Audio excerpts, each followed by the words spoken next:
Coming this fall, the Barroom Network presents two fired-up Bears fans. They are ready to rumble on the Bear Debate.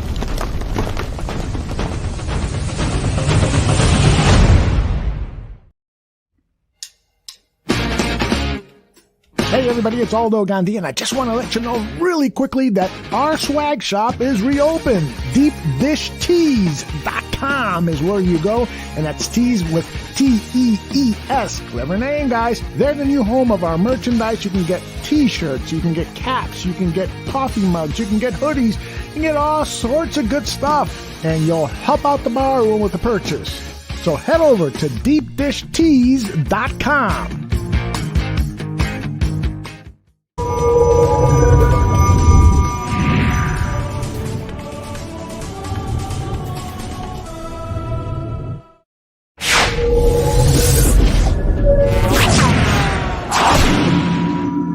Some may find the following disturbing. Discretion is advised. Put the children to bed. It's time for Dan and Aldo to bare their souls.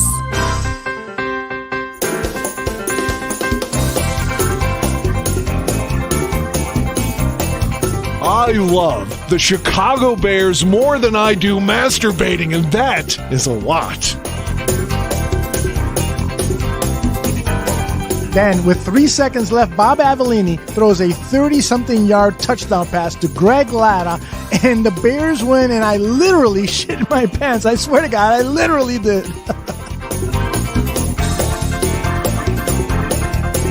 Eric Kramer, for me, I love the guy. He's a tragic figure. I mean, he embodies all that is. If they don't run the ball here, I'm going to vomit. I swear to God. Look, I don't mean any disrespect. He just didn't play that well. Not for a guy of his caliber. You know, they won, but I'm going to be miserable all week because they stunk. I don't really have any recollection of that at all, but I guess perhaps I blacked it all out. So, Dan, tape is the ultimate tool for scouts and for coaches to evaluate players, to detect plays and so forth. And they spend hours looking at tape, right? Why do they so often get shit wrong?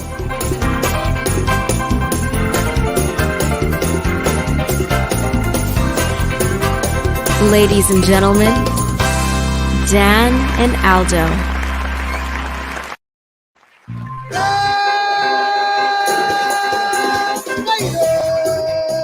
My favorite night of the week, and I get to talk to Dan Aguirre. Dan, how are you, my friend?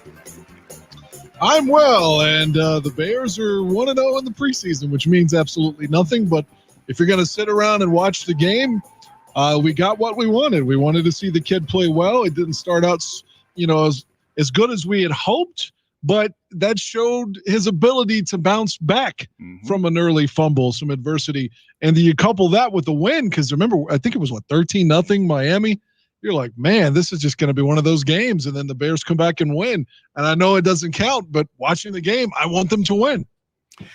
We've got a full house in the chat room. People saying, hey, yo, Dan and Aldo, what's up, boys? What's up, guys? Can't believe Dan Aguirre missed Justin Fields' debut. It was a special moment. It felt like a special moment. Haven't experienced something like that before. I didn't miss it. I just couldn't watch it live. Well, that's the same thing. You missed it. No, but I watched it. I didn't know what happened. I knew that I did see a spoiler text that had come to my phone that the Bears had won, but I didn't know what he had actually done in the game. I didn't know anything what he had done. So as far as I was concerned, it was just like watching it live. Swanky's in the house. Long time, brother. How you doing? Swanky 32, man. Haven't talked to him in a couple of months or so.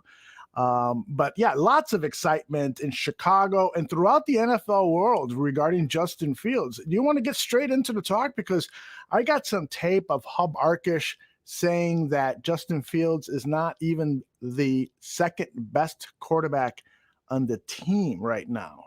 that. Oh my God. Should we start there? Because please do, because I didn't hear this. Yeah, I'm surprised you didn't, because you usually catch this kind of stuff on The Score. But on WSCR 670 The Score, Hub Arkush was a guest on the Dan Bernstein and Leah Remini show. I apologize, Leah, if I said your last name incorrectly. But Dan Bernstein believes that Justin Fields should be the starter week 1. Hub was tempering all the excitement, says, I love the kid, but he'll say it himself. Here it comes. He is not the best quarterback on the team right now. Right now, he's still the 3rd best quarterback. He's a rookie. He's definitely the best athlete. He's got the most arm talent.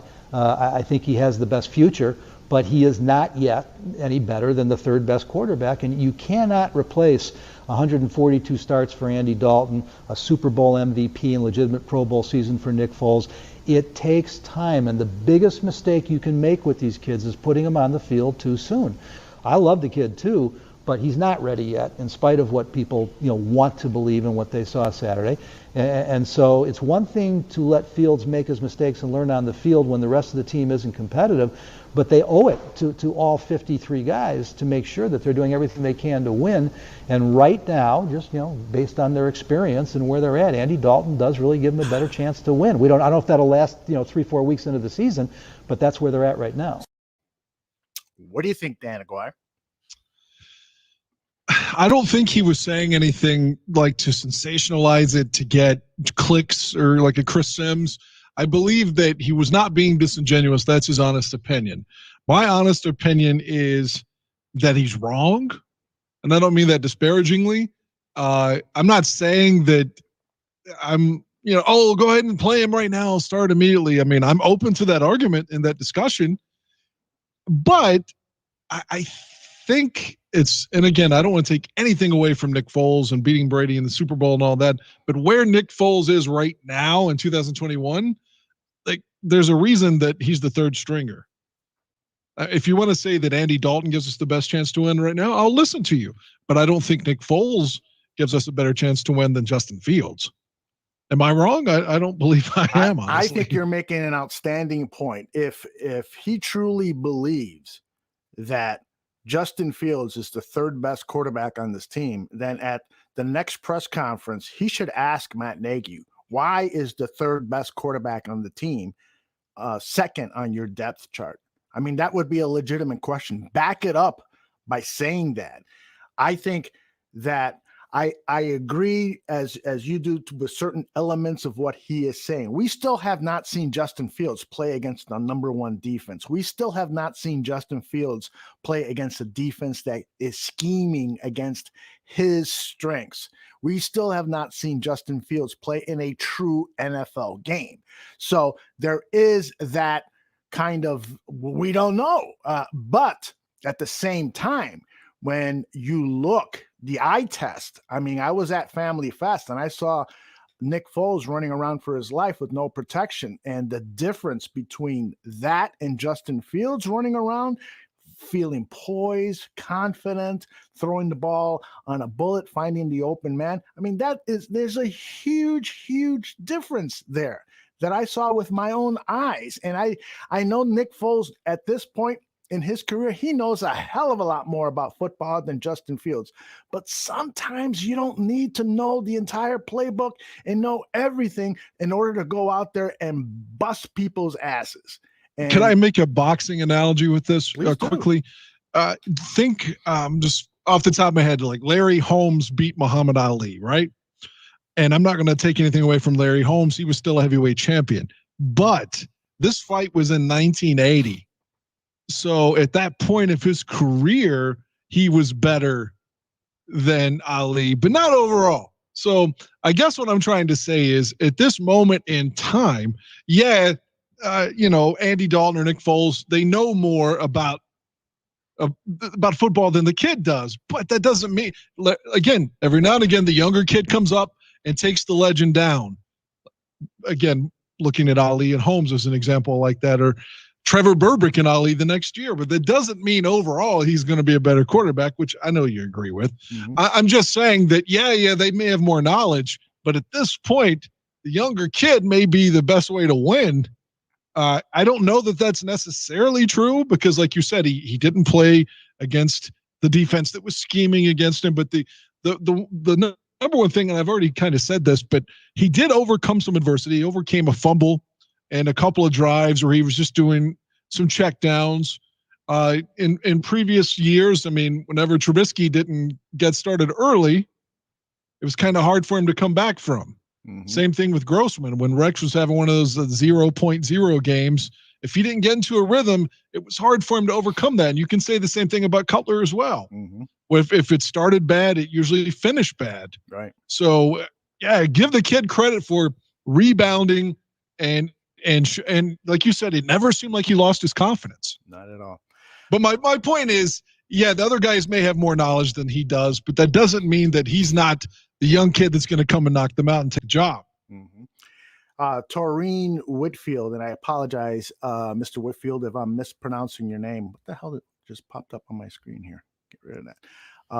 He writes in the chat room, if Fields has no chance to start, then just give Dalton all the first team reps so that they can build chemistry. And there is a lot of credence to that.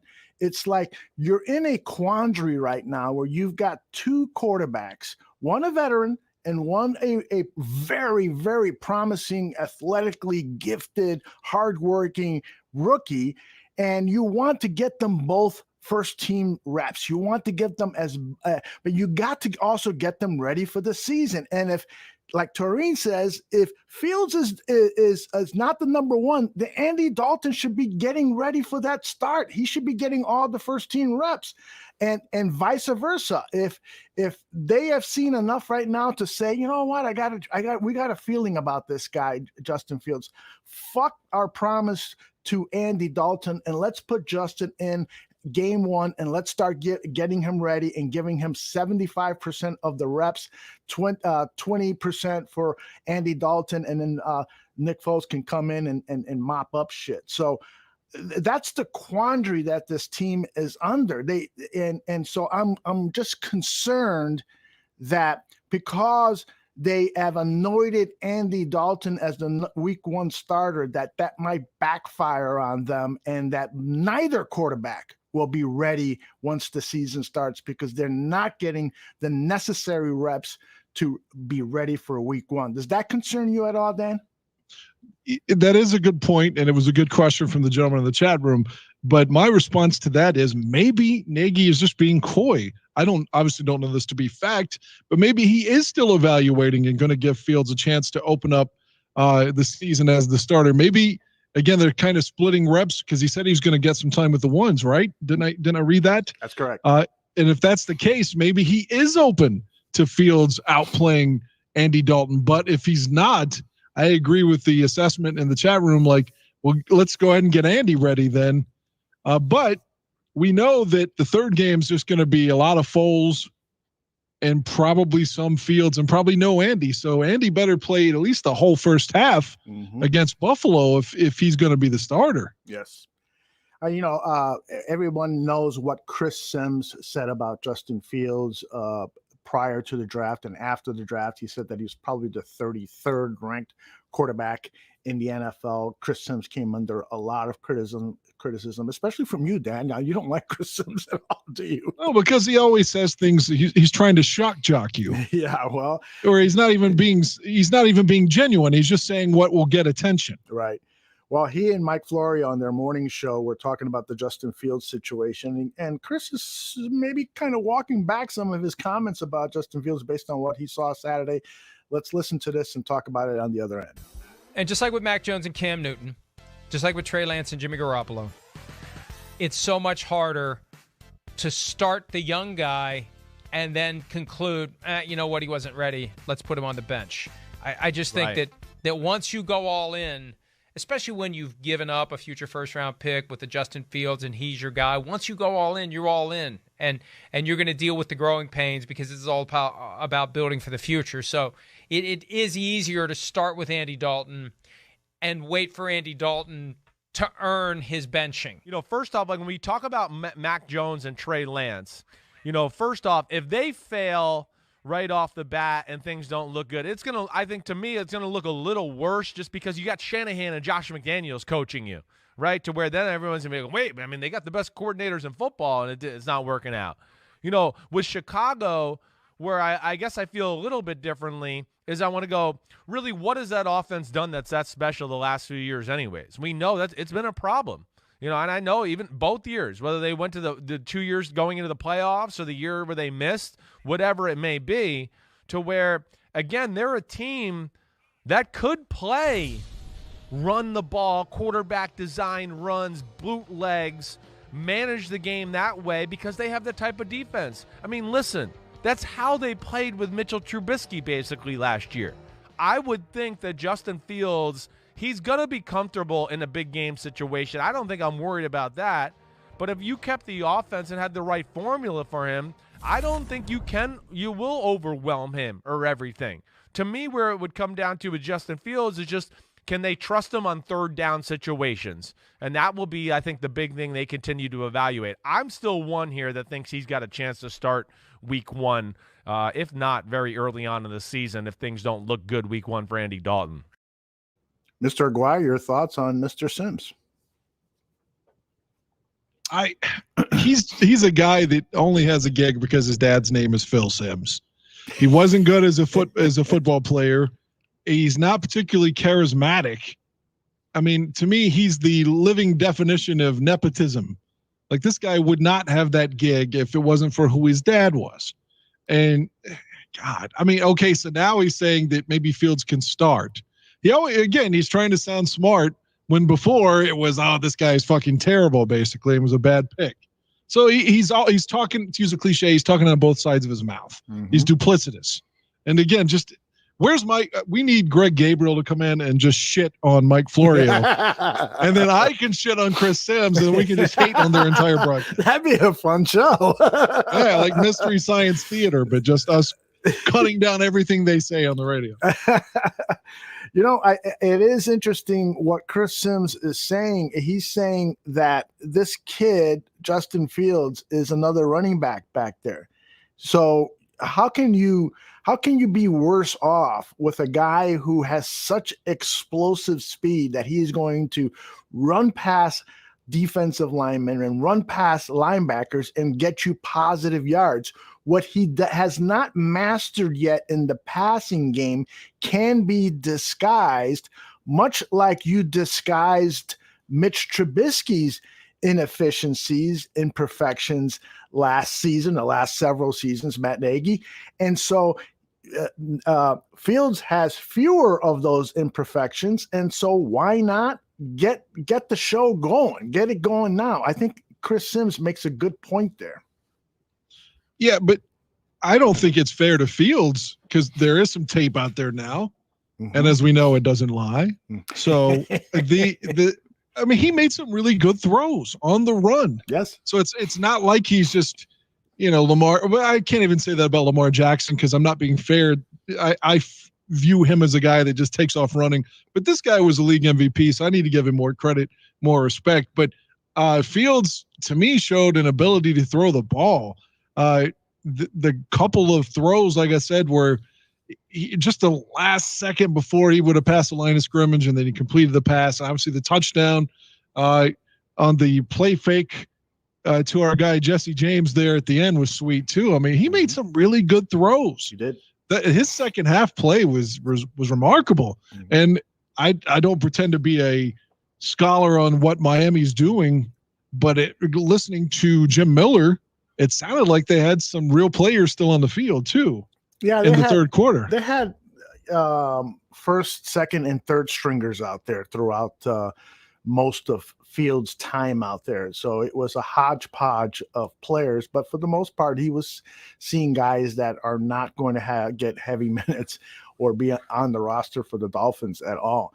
I just feel right now that you really should be giving Justin Fields an opportunity to be the number one quarterback. And I don't know how you do that now with the truncated preseason. You're missing that fourth game. So Nagy talked about what we can expect from starters this upcoming game. And so let me play that. We'll talk about it on the other end. For us, I think it's going to lean more towards having more guys play than not, meaning it's not going to be your old school fourth preseason game where it's just backups playing. I think we're going to continue to kind of have it by player, how that goes. And then there might be some guys that don't play at all, going into that. There might be a select few guys that don't play, but then there might be some starters that do play. But I don't see it as it being where, hey, all the starters on the team sit, they're in their shorts and jersey, and everyone else is playing. I don't see it that way. I think that Justin Fields needs to be given an opportunity to show that he can play against a number one defense. That's the most important thing. Not so much of playing with the number one starters on offense. You want to see him go up against a number one defense. And so we should see that either in preseason game number 2 or preseason game number 3. And then you should make the decision as to who the starter is. And I mean, you and I had talked about this 2 months ago, and I've gone back and forth. Dalton should be the starter. Fields should be the starter. But at this point, I'm going back to my previous thinking is that perhaps you should just say, fuck it, man. Let's let him roll. Let me play devil's advocate. And then, Please. Again, you can stay by your thought. This isn't necessarily even my thought, but just devil's advocate.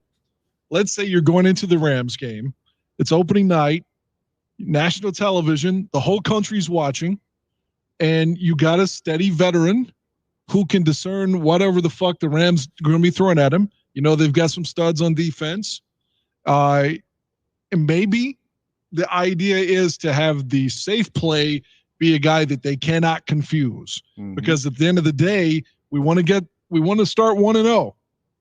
We know Matthew Stafford. We've played him for, a fucking decade plus. So maybe it's safer to have the guy that they can't rattle. Mm-hmm. Not to say that they're going to rattle Fields, but we know on paper they should not be able to rattle Andy Dalton. Mm-hmm. Now, again, do I really believe what I just said? I don't know. But at least it's making an argument to make us feel better about 14 play. Yeah.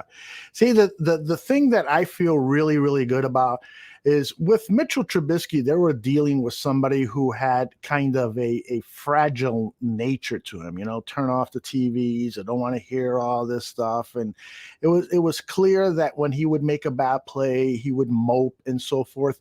You got the total opposite with Justin Fields. If he starts game 1 and Aaron Donald has him for lunch, Justin Fields is going to get up. He's going to go into the press room and he says, I'm going to get better. You watch. And he's not going to read quotes from some leadership book that was given to him by Ryan Pace. He's going to talk up there like a man, and he's going to tell people, listen, motherfuckers, that shit ain't going to happen again. Me and my teammates are going to be better. That's the vibe I get from Justin Fields. And that's why I feel maybe we need to get this baby going, get the Justin Fields train going, and let's not look back on it.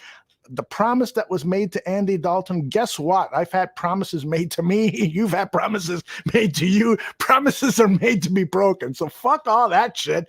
That's how I'm feeling right now. It's probably because I just had a shot of whiskey. So well, I can't disagree with anything you're saying. And again, it makes sense. I'm just trying to come up with an argument against that to make myself feel better when Dalton plays on Sunday night. Well, and that is the other thing. I'm hoping that during the course of these press conferences that Matt Nagy will say something that will make me feel better about Andy Dalton starting. I understand the complexities of the quarterback position. I understand how important it is to read defenses and to look at defensive alignments that you've seen in the past and know that when a guy is, a veteran that you've played against before and he's got, his eyes looking that way, he's really going to go this way. All those kinds of things are important.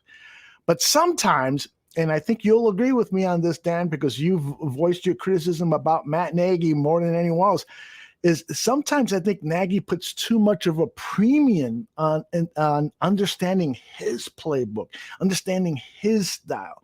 Just go out there. You know what? One of the things that Justin Fields said this weekend after the game, he says, I love the rollouts because on the rollouts, I get to play street football. That's what you got to do. Take that fucking and that's playbook what and Mitch excelled as well. Absolutely right. I thought the same thing, Dan. Thought the same thing. Turn that fucking playbook into a street a playground playbook. That's a good term. Playground playbook. I like that. And make it his own. You know, let him go out there and create. That's his gift right now. And then I 100% agree. I've used this analogy so many times, but it's worth repeating again.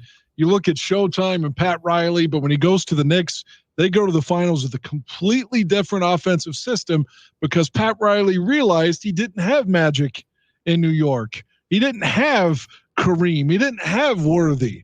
He didn't have Michael Cooper, or Jamal Wilkes, or Byron Scott. You get the point. They had a completely different offense. I don't know that Nagy is able to make that transition to where it's his system or bust. Yep. And he never seems to be able to coach up his players to their strengths. They're all supposed to be catching up to his strength. When I know he won Coach of the Year in 2018, but beyond that, what have you done? Mm-hmm. Like to have your system be so like it's not like he's George Halas here, Exactly.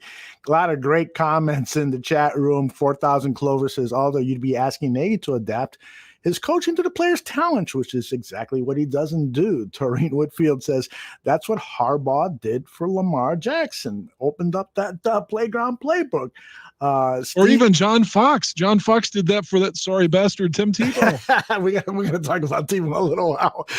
Steven says take advantage of his strength. That's why the great coaches do. Adjust. Nagy still has to prove that. And I gotta digress here just for 1 second. 4,000 Clover says, although I want you popping a gummy again, LOL. No, I am not going to pop. I was actually thinking about it. And here, just a quick story here as I digress. I went every Tuesday. I go get a massage, and I've for the last 6-7 weeks, a wonderful masseuse has been doing just incredible work on my back. I got back problems and so forth. And today, she gets up on all fours. She's actually done this before. You're starting to sound like Deshaun Watson here. She gets up on the table on all fours. She's got her hands on my shoulder blades and her kneecaps on my hamstrings. And she's rubbing her kneecaps on my hamstrings and she's pushing down on my shoulder blades. It's like she's trying to stretch out my spine. And it fucking felt great, man. I was like, oh, this is the best. This is the best. And then when I got up, I almost fucking fell. I had no fucking power in my legs. And I'm walking to the car like I'm fucking drunk, like I was on gummy bears or something. And then when I'm coming down here to the studio in the basement here, my legs felt so weak. And this is the same thing happened like 2 or 3 weeks ago when she did the same thing. So I don't know about this technique. It just seems to, when you ejaculate sometimes, Dan, you just feel like so fucking weak you can't do anything. I mean, I don't know if you get that feeling, but you just want to go to sleep. Yeah, exactly. That's exactly how I felt this afternoon after that massage. So I just wanted to take a nap. I almost called you and say, hey, Dan, can we start a little later? I need to get more sleep. But back to Justin Fields. The bottom line is this. There could be some mistakes made here on how to handle this kid. And I hate to call him a kid because he's a man, this young man. But we have Justin Fields. I mean, I feel so fucking good about this because it's like 7 decades or something like that we haven't had McMahon was a good quarterback. Is that 7 decades ago? Yeah, right. No, it's 80s, 90s. No. So McMahon was drafted almost 40 years ago, for real, 39 years ago. Look at that. And we can make the argument that Cutler was a good quarterback, but he failed. But you can't, despite the fact that I'm not a big Jim McMahon fan, the fact of the matter is that he took us to a Super Bowl. And if that guy would have stayed healthy, we would have won 2 or 3 Super Bowls. Yeah, fuck you, Charles Martin, even if you are dead. God bless Charles Martin. I like to tell people that this show, because I know people tune in, I can see the numbers as to who's tuning in and who's tuning out. And so I'd like to remind people that this show is for adults only. We use adult humor and adult language. So if, like the announcer says at the top, put the children to bed. And if you still want to listen with the children up, then God bless you. Go ahead. I was going to say, if we do get Eric Kramer. Oh, yeah. Wait, tell people about what's been going on with Eric and then share that point. Well, let me tell you the point first. Okay, I'm sorry. If you don't mind. No, that's all right. I was going to say I am going to censor my language if he comes on. Okay. And because unless he, for some reason, starts dropping some bombs, if he's like, yeah, when I retired, I was like fucking miserable, then maybe I'll come in and talk the way I normally talk. Mm-hmm. But otherwise, my job is to sort of placate around what makes him comfortable, in my opinion. Mm-hmm. But okay, so if anyone's listened to us the last year and a half that we've been doing the show, hell, it's in our fucking intro. Mm-hmm. I've been talking up Eric Kramer since we started the show, like I said, about almost 2 years ago. Mm-hmm. And Eric is doing a podcast now and is doing interviews now, and so you've been trying to get him on, and you told me here's his Twitter. Why don't you just go ahead and send him a message too? And thankfully other people were retweeting the message, and the guy that handles his PR, a gentleman named Scott, who used to do work for the San Diego Chargers, right, was responding to it. He saw it, and he said Eric was at the game on Saturday at Soldier Field, and he hasn't come back yet, but when he comes back, he thinks he could get him to do the show. That is outstanding. I know you're going to be so freaking happy. I'm just going to sit back and listen to you guys. I'll interrupt now and then, but I want to hear you talk to Eric Kramer about his football career, not only his Bears career, but you've also been looking at some of his tape from when he was so-called on the scab teams in the NFL, right? Yeah. He was a replacement player for the Falcons, which, in all honesty, I did not know.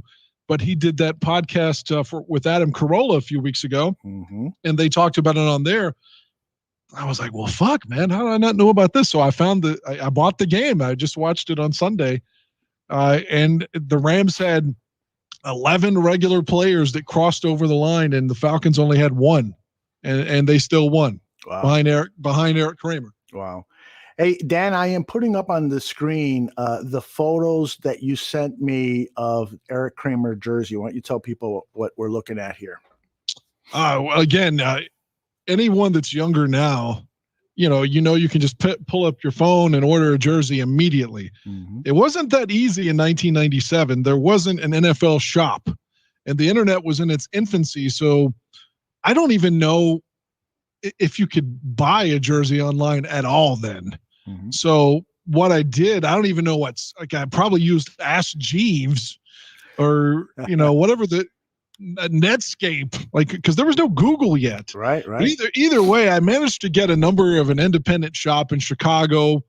I don't remember the name of the store. Hell, it was almost 25 years ago, but it was a Chicago, store. It wasn't a national chain. It was something I'd never heard of. Mm-hmm. And I called them, and I sent them a money order. That's how old this is, man. I didn't even have a credit. I was a kid. I was in school.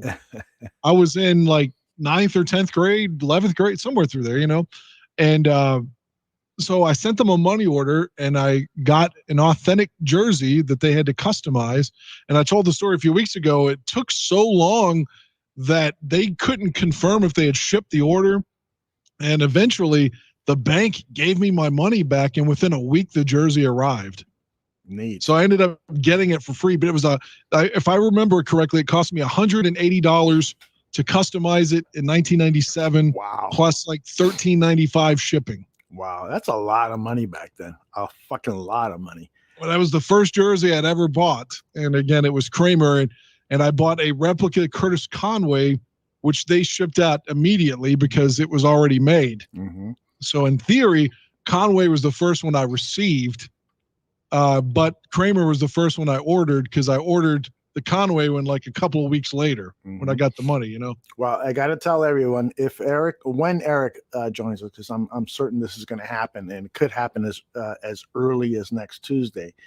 When Eric Kramer joins us, it's going to be a sensational show, and he's, to me, he's always been a special bear because he was the guy who broke records. He still owns a couple of records. Yeah, the single season record for touchdowns, right? Which is almost embarrassing for the organization, really not is. for Eric, but the fact that it's 29. Right. Like Jay's highest mark was 28. He was right there, but and Kramer has 29 touchdowns in one season in 1995, which is the team record still at this point. Right. And anytime, you have a player in the team that you root for, and he comes on to the team and he breaks team records, he just plays really well, you just fall in love with the guy. And I did with Eric Kramer, not to the degree that Dan did. Dan is or worships him, but that's what's going to make this interview. Come on now.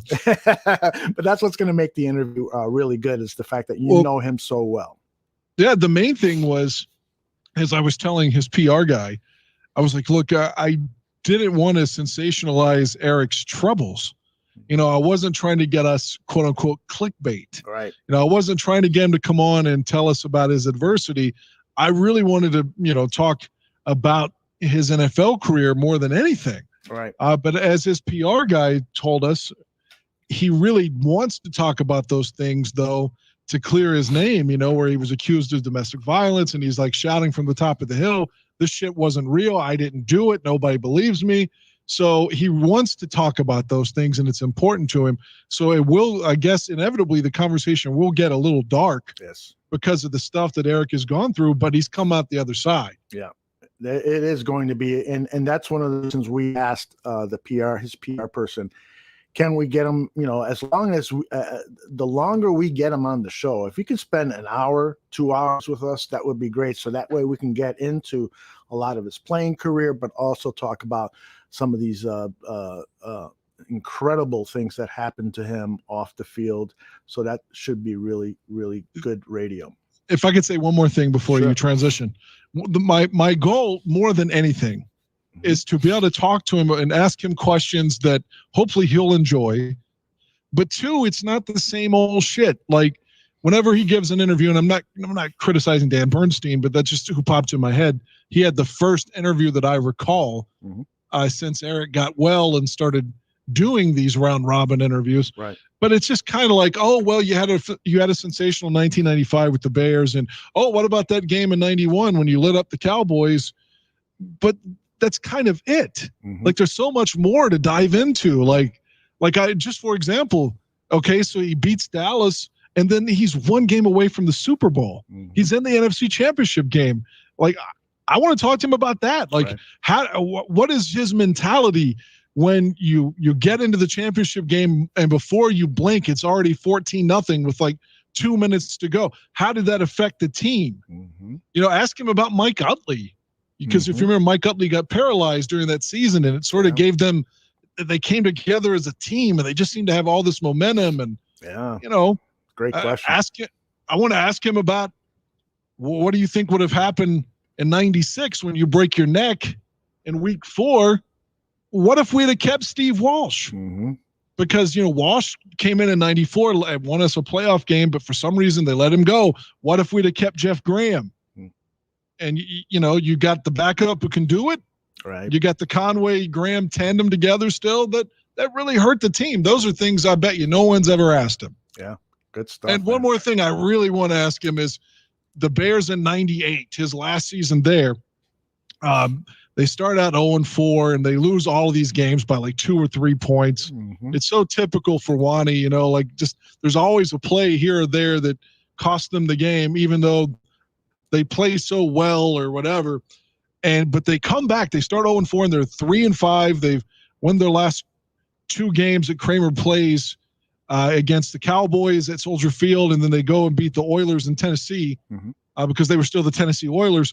and then we have a bye, and then suddenly they just say, oh, by the way, Eric's out for the season. Well, what the fuck happened? He played the game. They won. Right. Like, no one said he was hurt during the game. He's just sort of on IR, and we sort of have Steve Stenstrom now. Just, you're 3-5, and that fuck comes in and wins one game for you. You finish 4-12. And I just want to ask him, like, what happened? When did you get hurt? When did, they just sort of said you're on IR and that's it. And I don't remember any other details particularly. So those are the kind of things I'd like to dive in deep with him if he's willing to go. Well, yeah, I'm sure he's going to be with us. I got a great feeling, and that's going to be an outstanding show. People in the chat room have been reacting to what you've been saying, and a couple of people have said that there has been times where they just stopped watching the Bears because they were so frustrated. For instance, the Factor says he stopped watching from 2014 to 2017. 4,000 Clover says, I always say I'm going to stop watching, then I'll watch anyway. If you were going to miss an era of Bears football, the last Trestman year and the 3 years of John Fox, those are the best years to take off, I think. Yeah, well, it's funny that you say that. Just at the same time, Ravi put up Trestman years I hated to watch. I knew he sucked from hearing his voice for the first time. I know that is shallow, but I never stopped watching, even when I had to work. I had a radio listening to the games. Ravi, I hear you. That was the thing about Trestman, is that while he was a great offensive guru, he was really, really good at scheming on the offensive plays and so forth. He was just not a leader of men. It was his comportment, his voice, his nerdiness. It didn't. I bet you if you brought him on the show and had him talking about Star Wars, he would light up.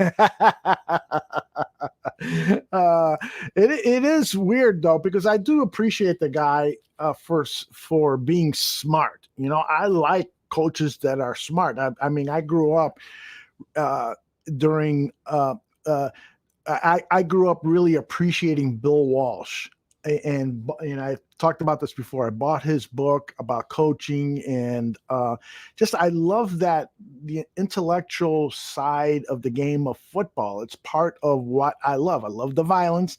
I love the athletic skills that the players put in, but I also like the X's and O's, and I like to be a student of the game. And Bill Walsh was the greatest teacher and one of the great innovators of this game. Ditka, on the other hand, he was not an innovator at all. What Ditka did, he was so great for the Chicago Bears, is that he just kicked people in the ass and said, you're going to go out there and fucking play hard, and you're going to play to win. And he had the right personnel for that during the 80s. But I'll never forget late in his career, he was wearing a headset on the sideline of a nationally televised game, and it was close to the end of his career with the Bears. And I thought it was a fitting image for him because the headset was all crooked. It looked like it was ill-fitting, and it looked like, the game has passed him up. There's now a time where you really need guys who are great head coaches from the thinking side, and Ditka was never that. I will say this, considering that I was I was a kid, so I thought Mike Ditka was a god, but Wani was, even though they didn't win enough, I'm saying during Wani's tenure, that speaks a lot for Wani. I don't know about other Bears fans, but for me specifically, I liked him. And it would have been hard for me to like the next guy, but I actually liked him from the jump. And it's weird because normally I would have been so butthurt over Ditka being forced out that the next guy, man, fuck him. He's Brian Hoyer to me. I want Cutler back out there. But yeah, I mean, I liked Wanstead a lot. That's another guy I wish we could talk to. Yeah, I was thrilled with the Wanstead signing. I mean, he was a defensive coordinator for a Super Bowl team. He was being applauded for what he was doing with that defense. And so when he came to the Chicago Bears, I was super happy. And I'll tell you what, one thing, those teams disappointed for the most part, but those teams never quit on him. No, they didn't. And Wani always ran the ball too. Yes. Even in Kramer's big year where he was, so successful in 95 and took every snap you never said, well, Wani needs to run the ball. There was always a good balance. Mm-hmm. Yeah, exactly. Hey, I want to get back. There was one other point regarding Justin Fields that I wanted to share. And that is, I did a little research. Yeah, I think it was yesterday. Yeah, today's Tuesday. So it was yesterday, just to see what was the evolution of Russell Wilson joining the Seahawks and then being anointed the number one starting job. Well, right. Matt Flynn was signed. Matt Flynn had that big contract too. Right. Big contract. I think it was like 19 million, 10 million guaranteed, a lot of money back then. For a quarterback who only had one good game. He had a 6 touchdown game, which is like tied records for team records for the Packers. He came off of like the week 16 or week 17 off of that, headed to free agent. He signs that big contract with Seattle. Everyone expected him to be the number one quarterback. They also brought in a guy named Tavares Jackson, which I think a lot of people will remember, really good kind of backup quarterback. And so that was going to be. He was a Viking. He was a Viking, correct. That was going to be the quarterback room for the Seahawks. Well, Russell Wilson is available in the 3rd round, and the general manager, John Schneider, was in love with this guy. He thought that Russell Wilson was going to be gone in the 2nd round. But when he was still available in the 3rd round, everyone in that Seahawks draft room was saying, well, we can't pass this guy up, even though we're set at quarterback. And so they drafted Russell Wilson. Then as soon as they drafted Russell Wilson, they went out to the media and said it's a quarterback competition. They did not say Matt Flynn is the number one quarterback. They said it's a quarterback competition with all 3 of those guys. And by the end of preseason game number 3, back then there were 4, they knew it was Russell Wilson, and they made the declaration that Russell Wilson was in his rookie season was going to start game 1. So I look at that and I say, this is why the Bears always fuck things up. Why did they declare Andy Dalton the week 1 starter?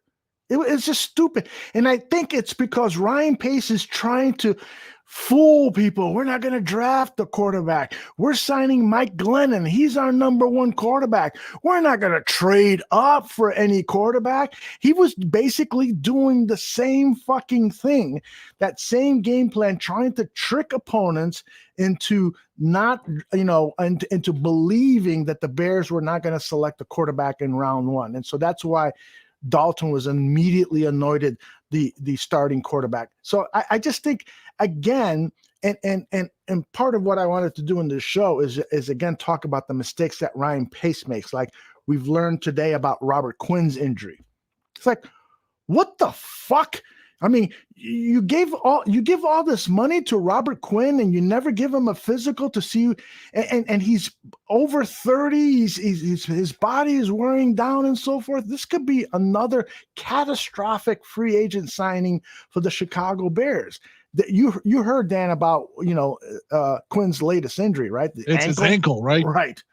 It's like, what the fuck is going on? Matt Nagy was asked about it today. This is what he said. Yeah, I'm not concerned because I think he had a really good start to the camp when he got here with the rookies. He was looking good, and he's out there making plays. And this is all a part of it. Again, it's football. You get banged up here or there. We want to make sure we're smart.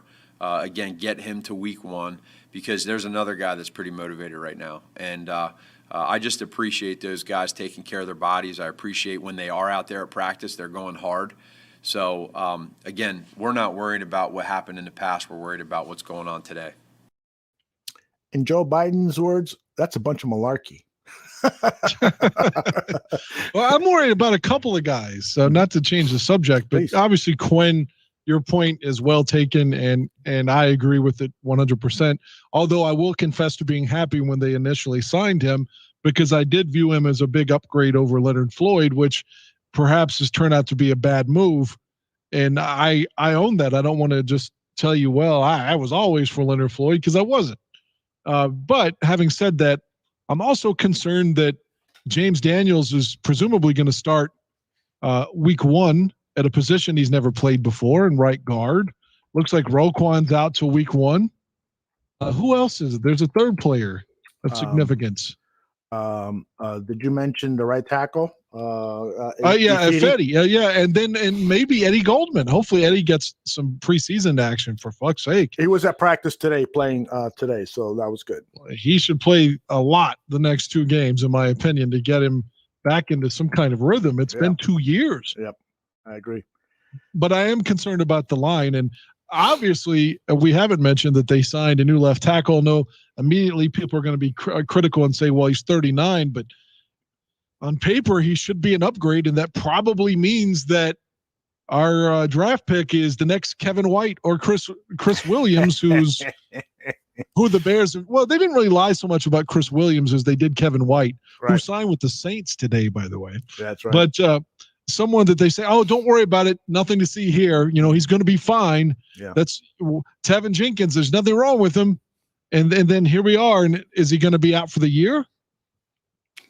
That's right. Well, I don't know if he is. Now, Matt Nagy in this press conference, he was asked, are you guys considering putting Jenkins on the PUP list? And he goes, no, I don't think so. So based on that response, you would think that this is not going to be a season-long injury. But again, they have been known to lie to us regarding injuries. The other issue is that the other thing is that Nagy did say that they have in mind, getting guys ready for week 1. And so if that means guys like Robert Quinn aren't going to play preseason games and so forth, then it's that's the way it's going to be. They want them playing in a regular season game. That's the most important thing. Now with Tevin Quinn did look okay Saturday when he played. Yes, he did. Now with Tevin Jenkins, you can't really be thinking that way because you're asking him to play left tackle. He's a rookie. He didn't play a lot of left tackle in college, so he needs those reps. So you need to get him out there as quickly as possible, but at the same time, not rush him and risk injury. You did mention Jason Peters, who they signed. He was a free agent headed towards the Hall of Fame. This is what Matt Nagy said about Peters today's press conference. He's 39 years old, and that's the first thing that people go to, right, is the age. But for us, Juan coached him, and I was in Philadelphia when he was in his absolute prime. And the best left tackle in the NFL. He's going to be a Hall of Fame. He's been in the Hall of Fame someday. But for right now, with where he's at, he's a guy that when you watch the tape last year, you see a guy that still has a lot of game left in him. And are there times when he gets beat here or there? Absolutely. But that's a lot of guys in this league, regardless of how good or what your age is. But there's a lot of great plays on there too. And I think that in our situation, we told you we're always going to look at everything we need to do to try to strengthen in different areas. And this was something that came up that we wanted to look at, and it worked for both sides. So now, we'll get him in here, we'll get him going, and really see where he's at shape-wise, where he's at technique-wise, get him going with Juan, and then, see where it goes. So in other words, he's saying, guys, we know he's old, but fuck it, he's better than anybody we have. So come on. Perfect translation, Dan. And the thing is that I went back and I did look at some tape of Jason Peters last season with the Philadelphia Eagles. It was funny because in one game he was playing left tackle, and in another game I'm looking for him at left tackle. I can't fucking see him. And Pro Football Reference says he played 98% of the snaps. And finally, I found him. He was playing right guard that game. But my point is, and I'm not Danny Shinman or Neil Stopchinski when it comes to evaluating tape, but I can say that he did look fairly impressive. Now, there were times where he was beat, but my goodness, this is a massive man. This is an unbelievable man, and he doesn't need those nimble feet that he had back then in order to stay in front of most blockers. I think that if he comes in and he is the starter at left tackle, I think what you're going to see is similar to what we saw with Charles Leno, where he is going to look really bad on a couple of plays, but for the most part, he's going to stay in between the quarterback and the defender, and so hopefully it's at least a stopgap and maybe a little bit more. And hopefully better than Orlando Pace was in 2009. Oh my goodness. I was reading something. I know you'll remember this better than me.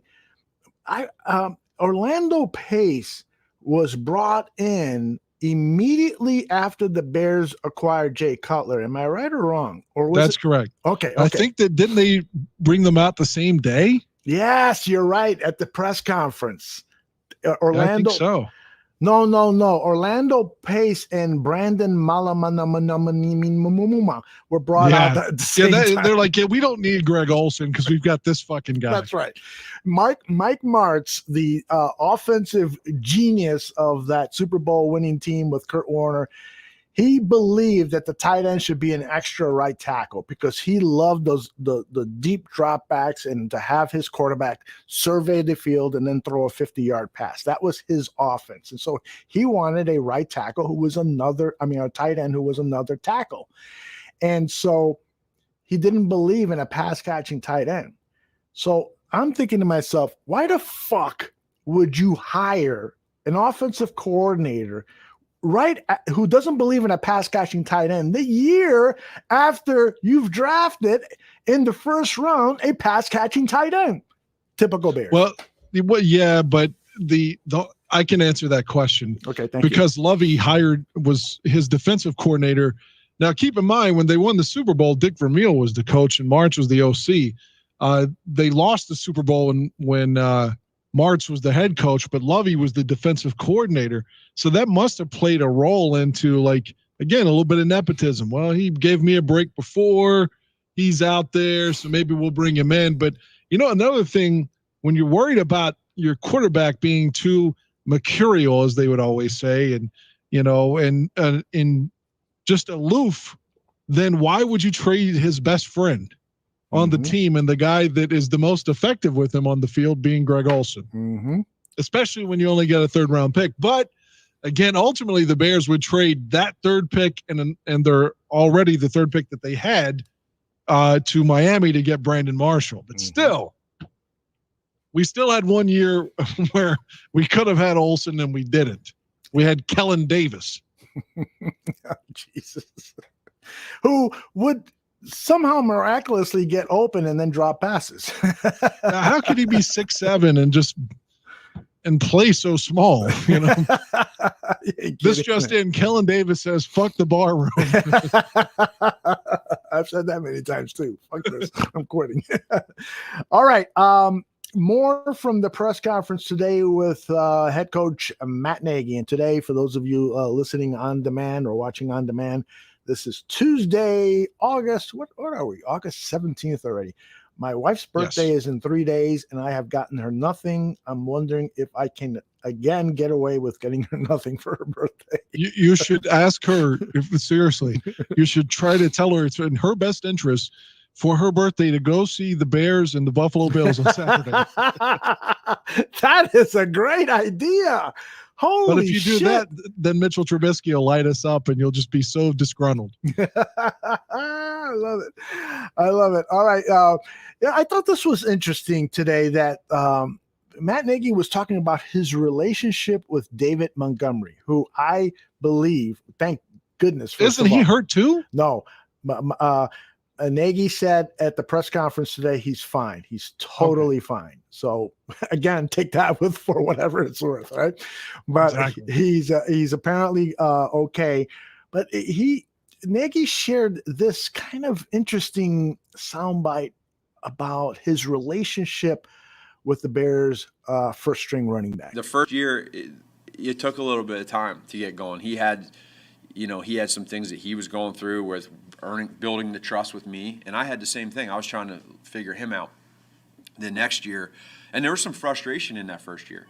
Then the next year, he saw he had a better year, and we started talking more, and now it's grown to the point now where, it's just on another level in a good way. And like I said, we FaceTime each other, text message, call as much as we can, and that trust right now is at a high. And I think it's just very important. He's become a leader on this offense, and I love that because he used to be super introverted. He didn't say much, and he's a perfectionist, and he cares what people think about him. So I'm trying to get him to that point where he can really break through that and not worry about what people think, because you can just go play, and I think he's been doing that. I thought that was fascinating that in Montgomery's rookie year, they really weren't getting along very well, that there was some trust issues there, which explains, I think, why Nagy wasn't running the fucking ball. I mean, that partly explains it. We know that Nagy doesn't like running the ball. That's part of it. But I thought it was, first of all, I'm glad that he shared that. Excuse me. But I also think that was just kind of strange that they had to, over now 3 seasons, kind of develop a trust with one another. Do you find that as strange as me, or am I just off my bonkers again? No, I mean, I'm not surprised by it. I'm surprised that he admitted it. Mm-hmm. I guess, but hell, if I'm David Montgomery and I'm like, every time I run the ball, there's 3 guys in the backfield hitting me in 2019, and this guy doesn't want to call a different formation or anything, I wouldn't trust him either. Yeah, right. I love Ravi's comment here in the chat. Nagy makes this shit complicated. It's just fucking football. Ugh. You remember after that Chargers game when they come out in the second half and they're running the ball and they score, and of course he gets away from it and he says, well, they didn't bring me here to run the I formation. Yeah. But if it's fucking working. Thank you. Put your fucking ego aside. He likes to say that about the players, but in their ego aside, fucking Matt Nagy, put your ego aside too. Man, if I told you many times that I'm not really a butt sex kind of guy, but if the lady was just like popping orgasms like over and over and over, from sodomy, then fuck, I'll take one for the team and throw it to her then, because it's working. Dan, when you and I are in Cleveland, you're going to become a butt sex kind of guy. And again, if Eric's PR guy is listening, I will not bring up any sodomy references while Eric Kramer's on the air. Please don't. I will not embarrass anyone. That's hilarious. Eric, what do you think Raymond Harris would have thought about sodomy jokes? No. Let me make a note of that. At the 101.50 mark, Dan Quaguire says, I'm not a butt sex kind of guy. That was great. Hey, Zim is in the chat. He says, hi, friends. Let's see. Well, that was very loud when he has his kids in the room and we're talking about butt sex. Sorry, Zim. Oh, sorry. That's why we have a disclaimer at the top of the show. We should have the disclaimer on our video screen throughout. All right, let's see what else I got from Mr. Nagy. Let me ask you one question about the Please. press conference. Mm-hmm. Was it brought up, the Akeem Hicks thing at all? No, it because the injury or whatever happened. Was it COVID? No, yeah, that's what the suspicion is. But Matt Nagy wisely, right, is having the press conferences before practice, that fucker, because he doesn't want to face these questions for 24 hours. So he should meet with the media again on Wednesday morning, and that's when I'm sure he'll be asked about the Akeem Hicks. But my suspicion is that he may have tested positive for COVID because he looked fine, according to some tweets that I saw of people who were there, fans and analysts, reporters. He was stretching. Doctor went over to him. Akeem got up, walked away. Matt Nagy, very animated discussion with the trainer. And that was it. So it feels like it could be like he may have had some exposure with somebody who has COVID or something like that. So we'll find out. Fortunately, it doesn't appear to be an injury that he suffered practicing or physical injury. So we'll see. What do you think about them reporting that Akeem wants a 2-year extension? Well, that's what I thought immediately, is that he walked off the field because he may have heard that contract talks have ceased. Because we've heard that his agent, Lee Steinberg, has now made a second trip to Hallis Hall. Now, Steinberg also has other clients, other Bears clients besides Hicks, but you got to believe that this was about Steinberg's visit was about Hicks's contract. So my concern is that the Bears are seeing the depth they have at the defensive line. They've got now Eddie Goldman is back. They've got Bilal Nichols, who's also up for a contract. He's much younger, and he's your draft pick. He's your draft pick, and he's starting to play close to an Akeem Hicks level. He's starting to gain the weight, and he could be the next Akeem Hicks. So you got to have money for him. And then you've got some other guys, like you picked up this Blackson guy who had a good preseason game and has had a good camp. So you've the guy that we used to play in Green Bay that was playing in the fourth quarter Saturday. Oh, yeah. I forget his name because I honestly didn't know him. I was like, I don't remember him as a Packer. And then, of course, the big guy that we drafted, we were talking about him Saturday. Kairos Tonga, yeah. Yeah, man, that guy's fucking huge. He is a big man. There's a lot of size up there. Yeah. I like it. But maybe that is playing against Akeem is what your point is. Yes. So, I mean, it seems like perhaps Ryan Pace is thinking, well, I don't really need to sign him. I can have him play this year, and then we can go to the next generation of interior defensive linemen. Tony Moy reminds us of Mario Edwards, too. He's looked good. He looked good. Is he going to be suspended? He is going to miss the first two games of the season. So that's important to note.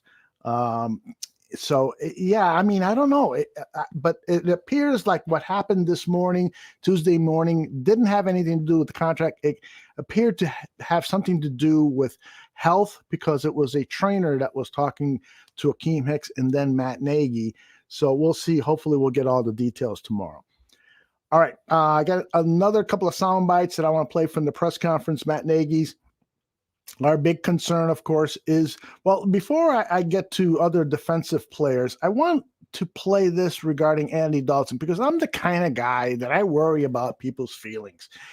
And so, sometimes I'm thinking to myself, what must it be like for poor Andy Dalton? I thought the same thing from Mike Glennon. As much as I disliked Mike Glennon, I felt, what a way to get fucking screwed by the Bears organization. You get invited to the draft party. He has no clue you're going to draft a quarterback. You're going to trade up and draft a quarterback. And now Dalton is going through his own unusual circumstance of being the number one quarterback, but nobody wanting him to be the number one quarterback. When he's replaced by Justin Fields, there's a standing ovation for the young guy.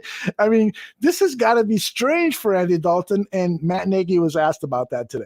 This is such a unique situation. And for a guy like Andy, where I feel really comfortable is knowing that he's comfortable in his own skin and he believes in himself and he knows that we believe in him. And that's not easy being on that sideline for that game and hearing, when Justin runs out and all the cheers. I mean, let's just face it. If that was any of us, that's hard. It's not easy. But at the same point in time, it's a part of the business, and he understands the excitement. He's not saying, why is everyone cheering for Justin? He gets it. He understands it. He's helping Justin get to this point. That's what I love about Andy. And I think that our teammates see that and they feel that. They know not only everyone talks about he's a great person, but he's coming out here and he's making a lot of plays in practice. And the players are seeing that. And so he handles it great. He's a true pro. He's doing everything we're asking him to do. And I think that's the only thing that we can really worry about right now is just come out here and practice hard, man. Just do everything you can. We know it's not easy, but if you just worry about being the best Bears quarterback you can be, help everybody else out, you'll help us out. And in the end, it's a win for everybody. I am glad that Nagy shared that now. 4,000 Clovers is saying he's getting paid $10 million to eventually ride the bench. I'm sure he'll be fine. Yeah. What about Foles' feelings? They booed him. Yeah, well, that's another story. And I feel. Do you remember the soundbite that Nick Foles offered after? I think it was his second start, and the team lost, and he had this like really emotional, inspiring. No, we won that game. It was in Carolina, but he was like saying we played so shitty that we're not happy. Yes, thank you. You're absolutely right. Leave it to Dan, to his fucking memory, man. I wish I had half the memory you do, but he endeared himself so much to me. I mean, I remember you saying, I feel like buying a Nick Foles jersey. I'm glad I did it now. Really. And so, I have I can't help but feel for these guys, Foles and Dalton and so forth. I want them to succeed. I don't understand any fellow Chicago Bear fan who says, fuck Andy Dalton, fuck him, and so forth. He's a Bear. He's a Bear. He might be forced to play all 17 games this season because Justin Fields can slip in the shower and hurt himself. He's a Bear, and so we should be supporting him. I don't understand why we as fans, we're all super excited for Justin Fields, all super excited. But I don't understand why we should, piss on Andy Dalton. He should have got his own ovation, maybe not as enthusiastic as Justin Fields' ovation, but I just feel like we should be a little bit more supportive of these guys. Am I wrong, Dan? You think I'm a fucking bleeding heart liberal? Well, in most instances, I guess you're correct, but I could never, ever, ever support Steve Stenstrom or Jonathan Quinn. But that's based on what you saw them do, not prior to their piss poor performance. Jonathan Quinn was. Jonathan Quinn was bad. I mean, I don't even know if this guy was scouted. I'd like to go back in time and see whose idea was it. Maybe that's something great I can ask. It was Gabriel. Terry Shea, our new coordinator that we got from Kansas City, of course. Right. Because we're always trying to be Kansas City, and it never fucking works, by the way. But yeah, that Dick Vermeil had an awesome 03 in Kansas City, so they brought Terry Shea over to be the OC, and Jonathan Quinn was like the guy that held Trent Green's Gatorade.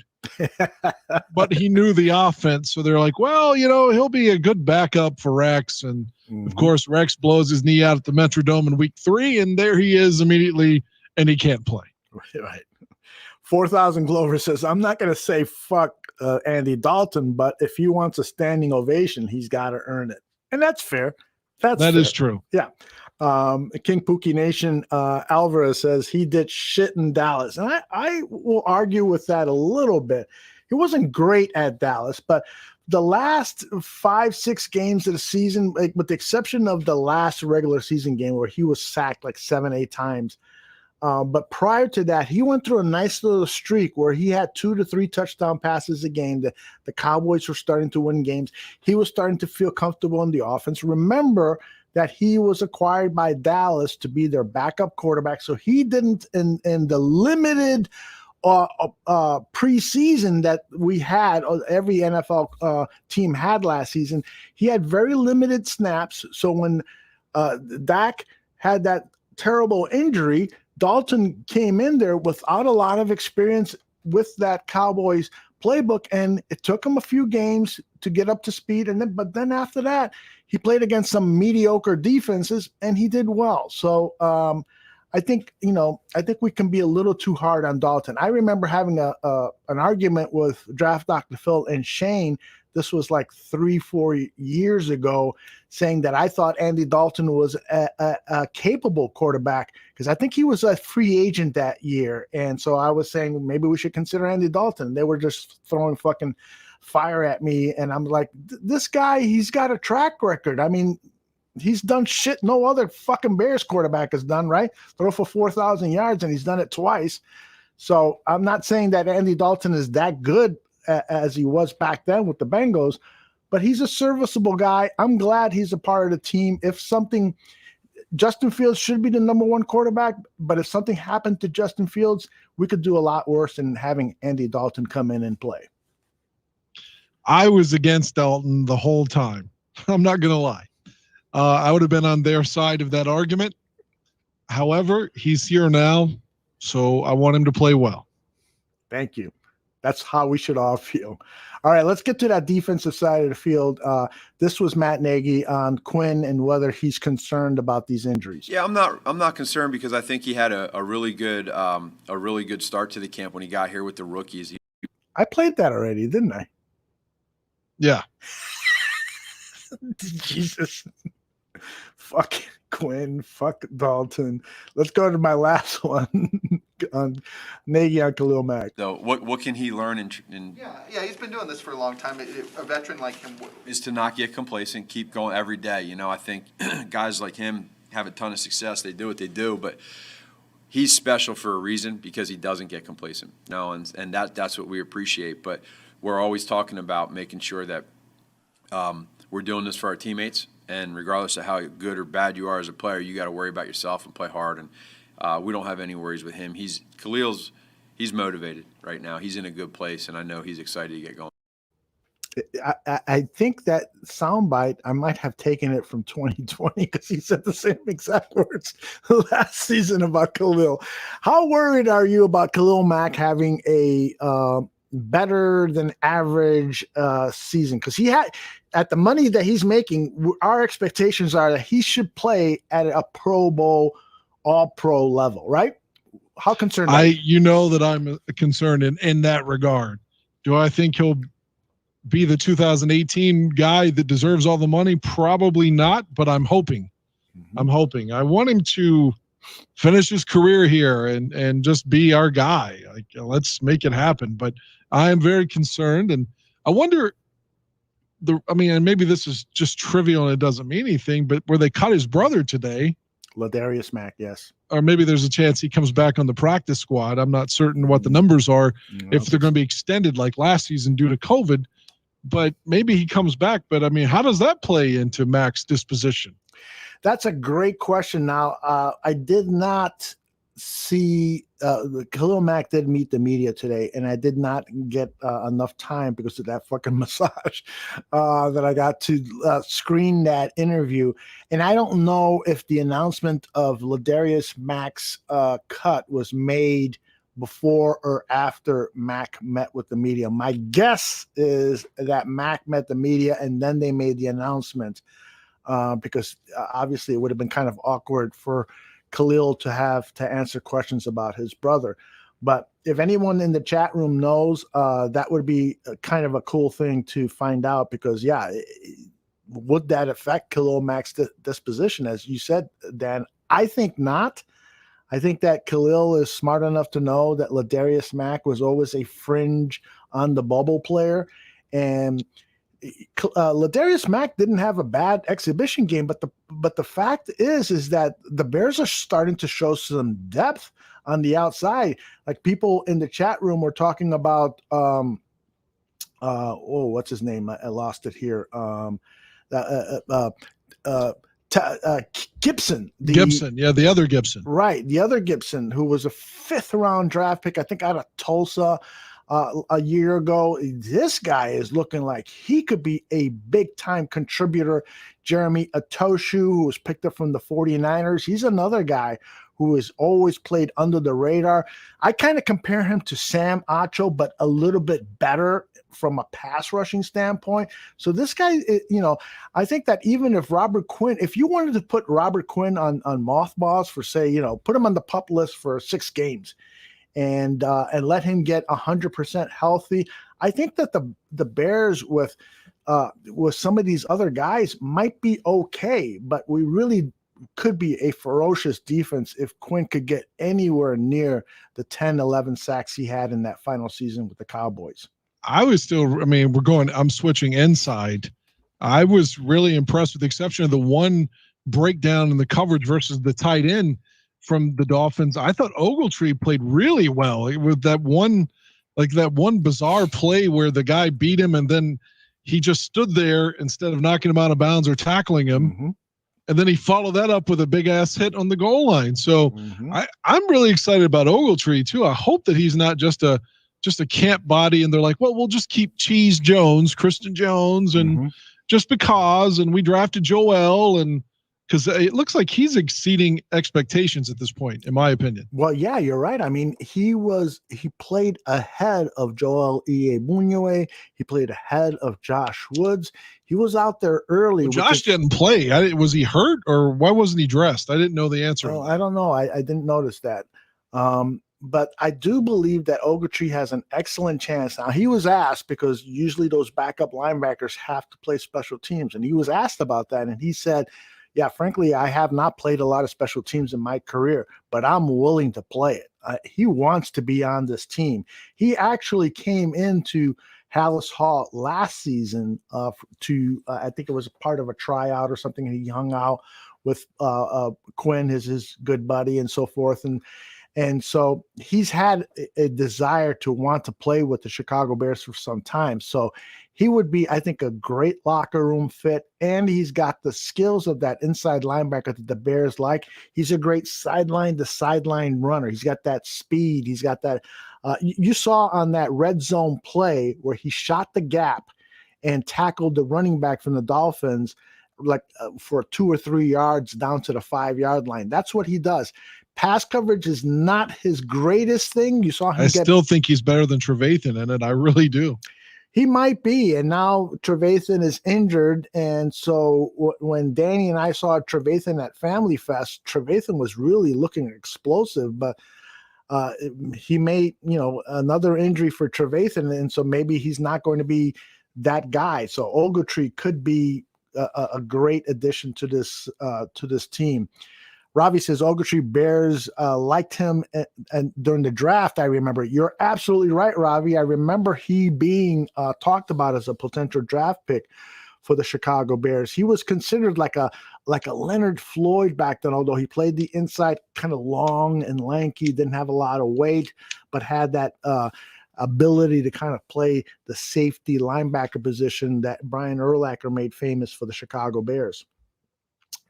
All right, let's see. I think I am done with Matt Nagy's sound bites. We're at 10 o'clock Eastern time. Does that mean we have another hour and a half? Yeah. I've got another hour and a half for you. All right, man.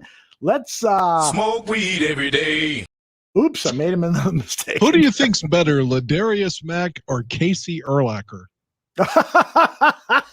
I'll have to go with 53 and Ladarius. At least he's going to make the practice squad potentially. Yes, Casey Urlacher.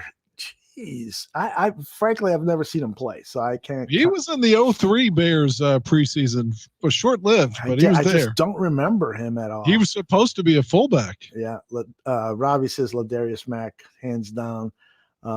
He's gotten in some legal trouble over the years as well. Urlacher? Yeah, Urlacher's brother. I think he may have gotten a pardon from Donald Trump. I'm not making that up. Oh, yes, you're right. He did, or he was asking for one. I'm not sure he got it or not. But yeah, you're right. I'm going to look that up right now. You look that up, and I'm going to let people know that we've got a couple of new exciting Chicago Bears new shows coming up in the Barroom Network. Let me play a clip for one of them.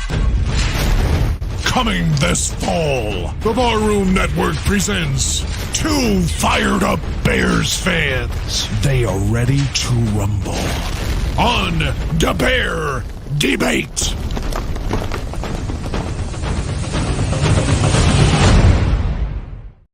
Those of you who follow the Barroom Network, you know John Buffone, you know Tyler Ellis, you know that there are no two guys with more energy, more passion about the Chicago Bears than those two guys. If you follow Bear football, our after game show, after every Bears game, those two guys really share their opinions in a very passionate way. Well, we're devising a debate show between the two of them. I will moderate, and we're also going to have some guest debaters. So more on that very soon. We're going to debut that show in about 2 or 3 weeks. And then there's another show that Danny Shimon and I are creating, and it is a tape review show. And I'm going to reveal the title here for the very first time. It is called Bear Truth. Bear Truth, because what Danny is going to do is he's going to pick out a select few plays from the previous game, and he's going to analyze those for us and tell us this is what happened that helped change the game. So he's going to pick out 4 or 5 plays, and for a 30-45-minute show, we're going to analyze those plays and talk about the significance of those plays in that game. It's going to be a great, and we think a unique tape review show. And so I'm really looking forward to working with Danny on that. If you guys saw Danny and myself, we hosted the after game show this past Saturday after the Bears show, after the Bears Dolphins game, and we had a great time. So we're going to team up and do this tape review show that will be on midweek. So we got at least a couple of new Bears shows, along with so many of our other returning shows. So we've got you covered when it comes down to Chicago Bears action. You don't need to go anywhere else other than the Barroom Network. But of course, you're allowed to go wherever you want. Urlacher, straight from his Wikipedia. Yeah. First was a customer of the gambling ring before accumulating substantial debts, which he agreed to work off by recruiting new gamblers and collecting debts. He was charged with conspiracy and running an illegal gambling business. He's accused of acting as an agent for the gambling ring, recruiting bettors in exchange for a cut of their eventual losses. Urlacher pleaded not guilty to the charges in March of 2020. He was pardoned by President Donald Trump during his last hours in office on January 20th, 2021. Yep. Gary just posted, yeah, Urlacher's brother was indeed pardoned. So, yeah. I left us speechless. I want to get pardoned by my wife for some of the shit I've done. I mean, if he owed some gambling money, couldn't it just be like, Brian, come on, bro? Yeah, you would think, right? But help me out. But at the same time, I mean, I've got not to get into my personal business too much, but I've got a brother who I've had to cut off because of his fucking, drug and alcohol habits, and so I told him, I don't want to fucking talk to you until you get clean and get your shit together. So I can understand a brother doing that for another brother. Perhaps that's what Brian told Casey. I probably just made a mistake myself. I've got a cousin who's I've referenced before, who became a terrible addict, and he's in jail now. I think he's got to serve a year, which obviously, because he's there, is dried up now and is clean. So I wrote him a letter the other day. So I probably shouldn't have opened that communication up, but we'll see how that goes. Well, I mean, I actually think that's a good idea. You should try to reach out to him, and hopefully you can lend some moral support, but at the same time, you can't trust that fucker when he gets out, though. Exactly. Don't invite him into your house. You see some cats are missing. Where's my cat? He was stealing, man. That's true. He stole tools, and he even stole my fucking iPod. Wow. But tools, an iPod, a video camera, I mean, all kinds of shit. Just randomly here or there that he was trying to steal without being noticed, Yeah. Yeah, man, that's the worst. I've had family members steal stuff from me too. It's like, oh man, I don't want to get into it. Anyway, so we all have we're like Jimmy Carter and Billy Carter here. Yeah, you know, we're Roger Clinton and Bill Clinton, actually. You know what's funny? When I would share these stories with my mom about some of my white friends having problems similar to us, one of the things that she told me was, oh my gosh, they're just like us. There's this feeling that if you were white, you had no problems in your life. Everything was great. You didn't even have family members who were stealing from you or catastrophes or whatever. My mom was like, they're like us. Well, they're probably worse off than you all. Like, at least in the areas where I live, they're the target for like opiates and such. Yeah, man. That's what they call Oxycontin hillbilly heroin. Man, it's because all these white people get strung out on that shit. Yeah, it's a big problem out there, huh? Absolutely. Man. All right, let's talk about other problems. How's your sex life? I didn't get any over the weekend, but that was okay. What happened? Oh man, I worked all day. Saturday I hadn't been sleeping well. I came home and cleaned house. I tried to start watching the Bears game because again, when the Bears kicked at 1 p.m. my time, and I got off work at 8 and had to be back at 4, so I had to sleep in between. And I did wake up on my own around 2, but it wasn't worth going and starting to watch and then having to stop. Well, fuck that. But so I clean house. Then I go to start the game Saturday night, fall asleep. So on Sunday, I wanted to watch it without interruption. So I went and worked out. I walked 8 miles at the track, came home. I watched that Eric Kramer game first, the one where he was a replacement player. And then I watched the Bears preseason game after that. And by that time, it was, I don't know, like 10 o'clock at night. And I went to bed early. I'd been up all day since 8 o'clock that morning because I woke up early. So, I mean, just life, hell, I didn't see any ladies. I Watched old football and preseason football. Brandy, who was or is your friend, and you had her on the show. Have you been in touch with her? Yeah, we're supposed to go to the concert on Saturday. So once again, I won't be able to watch the Bears game, the preseason game live. I'm pretty sure it's on NFL Network again. Correct. So I'll TiVo it and watch it probably on Sunday. But yeah, we're going to, unless COVID strikes, because like, for example, as you know, my Limp Bizkit concert from yesterday was canceled, and Jonathan Davis from Korn has tested positive, the singer from Korn, so they had to reschedule their tour.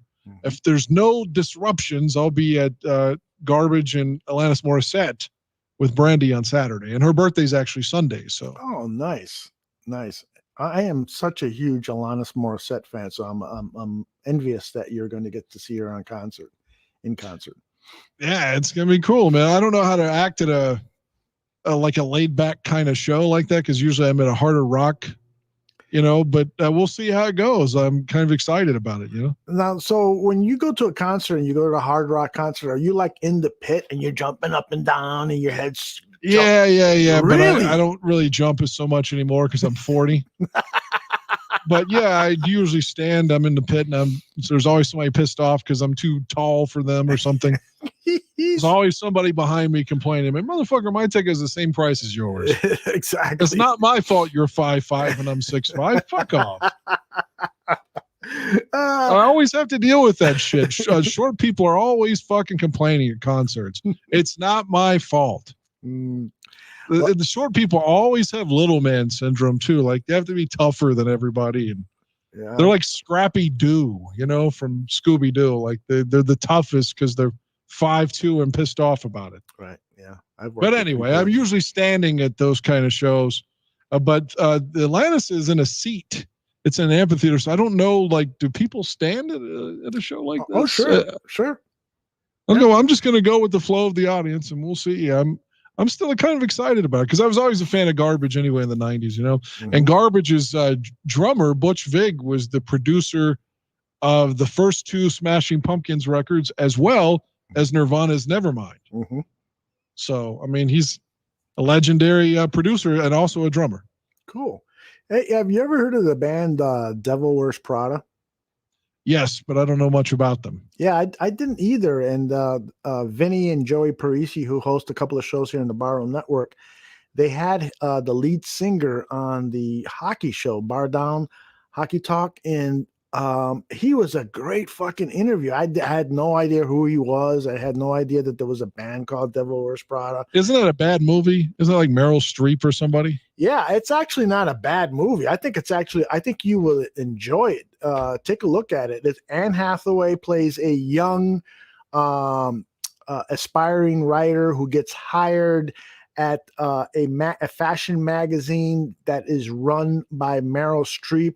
The character is based off of Anne Wintour, who is a big-time fashion editor for Cosmopolitan magazine, and she has a reputation of being a really strong-willed bitch. I'll just say it. She's a bitch, and she treats Anne Hathaway in a terrible way, but it's her coming-of-age story and how she gets her career going working under the Meryl Streep character. I thought it was actually a pretty good movie. I'm just not a fan of Meryl Streep or Barbara Streisand, but really, I do like. Wait a minute. Let's go back to Meryl Streep. Why don't you? I'm not a huge fan of her either, but she is a great actress. Oh God, she I don't know. It just seems obviously she wins awards for everything. But that's what annoys me about her. She wins. Yeah, I don't know. She just seems pretentious to me. And like the one film that she's in that I really like, when I go to Wikipedia and I was reading about it, she bitched about it the whole filming about how mean Dustin Hoffman was to her. And, Kramer versus Kramer. Yeah. So that's a good movie and so typical to me. I don't want to sound sexist, but I feel like the court system is.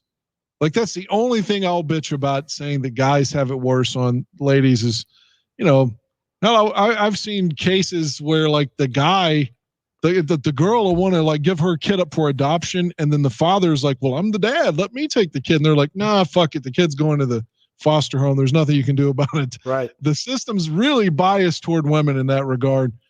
And of course, in Kramer versus Kramer, what happens? She just flakes out, disappears for over a year, leaves him high and dry with a toddler whom he raises and manages and gets his life in order and gets a routine. And then she just decides to come back in life, and the court immediately gives her custody again. And then she still doesn't even want custody. It was like, you can just have him. But she wants to have that over him to say, I can take the kid at any time. Mm-hmm. Yeah. And that's such a realistic plot. It is. That I feel like I'm just, like a reverse racism crybaby now. I'm not trying to, like, all poor guys, we got it so rough. But in the criminal justice, or not criminal justice, the family court system, it is extremely biased toward women. Oh yeah, it is. I mean, they have these stereotypes. They're not really looking at what's best for the child in some cases. Now, I think things have changed a bit in many of the courts throughout the country, but that movie, which I want to say it was mid 79. Yeah. Oh, okay. Late 70s. I think it's still relevant today for most people, but I thought her acting there was great. That's her first film role. And then she went on and did The Deer Hunter. It's a very small role, but she was good there. And then I was going to say, I didn't even remember in Deer Hunter. Yeah, she was the girlfriend for one of the characters. I forgot who. I think it was a guy who lost his legs. And then she did the big breakthrough movie, Sophie's Choice. Did you ever see that one? Thankfully, no. Why would you say thankfully no? Because usually movies that win awards piss me off anyway. And they, like, everything this lady does, they just like, oh my God, Meryl Streep. And it's usually shit that I would not want to watch. It's a good movie. It's a great movie. And if you don't know, well, I shouldn't give it away. Although the movie you can give it away. I don't ever want to watch the movie is 30 years old. Sophie's Choice is she plays I think she plays a Polish woman who has to make the choice, which child are you going to give to the Nazis? I mean, I'm giving away something that isn't revealed until 2 hours into a 3-hour movie. But it is why she has had some mental health issues, why she's led a really difficult life and so forth. I thought it was I saw it when it first came out in the movie theaters. I haven't seen it since. I have no desire to see it again because it's a sad movie and it's not great filmmaking. It's good acting by her. She's good at having playing these different accents and losing herself into the characters. But then the other movie that I want to mention that I really like that she's in is what the fuck is the name of that movie? Adaptation. Have you ever seen that one? Is that with Nicolas Cage? Yes. Okay, I did like that one where he's playing twins. Yes, that's a great fucking film, man. Yeah, I did like that one. I forgot that she was in that too. Yeah, and she doesn't have a major role on that. I mean, that's Nicolas Cage's movie and the writer-director. I mean, he did a sensational job. A lot of people, for some reason, a lot of people in the chat room have been talking about alcohol and marijuana, and it's funny because I forget the filmmaker's name, but that film feels like it was written and directed by somebody who was really fucked up throughout the entire thing. They didn't have like a psychedelic feel to it. Dan, do you remember it that way? Adaptation? Yeah. No, when I think psychedelic, we're on drugs again. I think Fear and Loathing in Las Vegas. Adaptation, I haven't watched since about 03 or 04, but that's not the way I remember it. I remember liking it. I remember he played an identical twin, and I think maybe the twin died. Dan always jumps to the end of the movie. I know. Well, I haven't watched it in almost 20 years. I mean, that's what I remembered from it. Yeah. One twin is a successful screenwriter and the other one is trying to write a screenplay. And so the other one's Casey Erlacher and the one's Brian. There you go. Perfect. But I thought it was a good movie. Now, it's also the type of movie where I've told people, hey, this is a good movie. You should check it out. And then 3 days later, they call me and they cuss me out and say, "What the fuck were you thinking when you suggested that movie to me?" So take that with a grain of salt. Hey, speaking of that, it just sparked into my mind. Did you ever see the Walter Hill film? I don't know if you know him as a filmmaker. He did The Warriors. He did 48 Hours. 48 Hours. Did you ever see the movie Streets of Fire? I don't think so. Who's in it? Diane Lane, the gorgeous fucking. She's fine or a motherfucker. But no, I didn't see that. Michael Jerry, I think is the pronunciation of his name. This is Streets of Fire. I'd love for you to see it and let me know what you think of it. It's a kind of a comic booky movie, but don't let that scare you away. It's not like a Marvel movie or anything like that, but it takes place in kind of a surreal world where she plays a rock singer who is kidnapped by a bad gang, and Michael Jerry plays kind of that loner hero, doesn't want to get involved in anything, but he does kind of like her, and so he sets out to try to save her from this kidnapping. It's got great fucking music. It's got great fucking visuals. It's got over-the-top acting. Check it out. It's called Streets of Fire, a Walter Hill movie from, I want to say, the late 80s. In 4,000 Clovers remembers it. He says, great movie with a great soundtrack. It really is a fantastic soundtrack on that movie. What have you seen lately, Dan, that you like? I watched that Gene Hackman film last night from 1972 called The Poseidon Adventure. Yes. I was so surprised that you sent me that text saying I really like this and Gene Hackman is great in it. No, I meant Gene Hackman's a good actor in general. He is. Oh, yeah.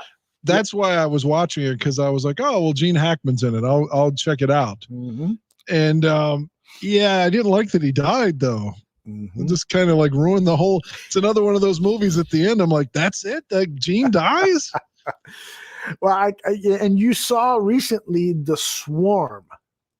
Yeah, I did. Right. The Swarm was okay. Again, am I ever going to watch it again? No. But it was okay. I didn't hate it. Yeah. The movie I hated recently, just hated, was on TCM.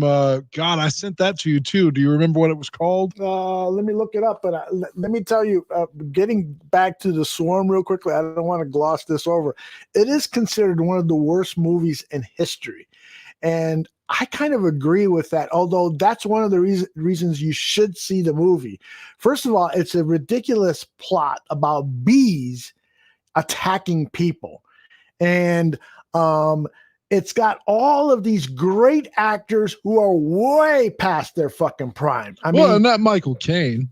Well, you're absolutely right. He plays the lead role, and he is just kind of coming into his own as an actor.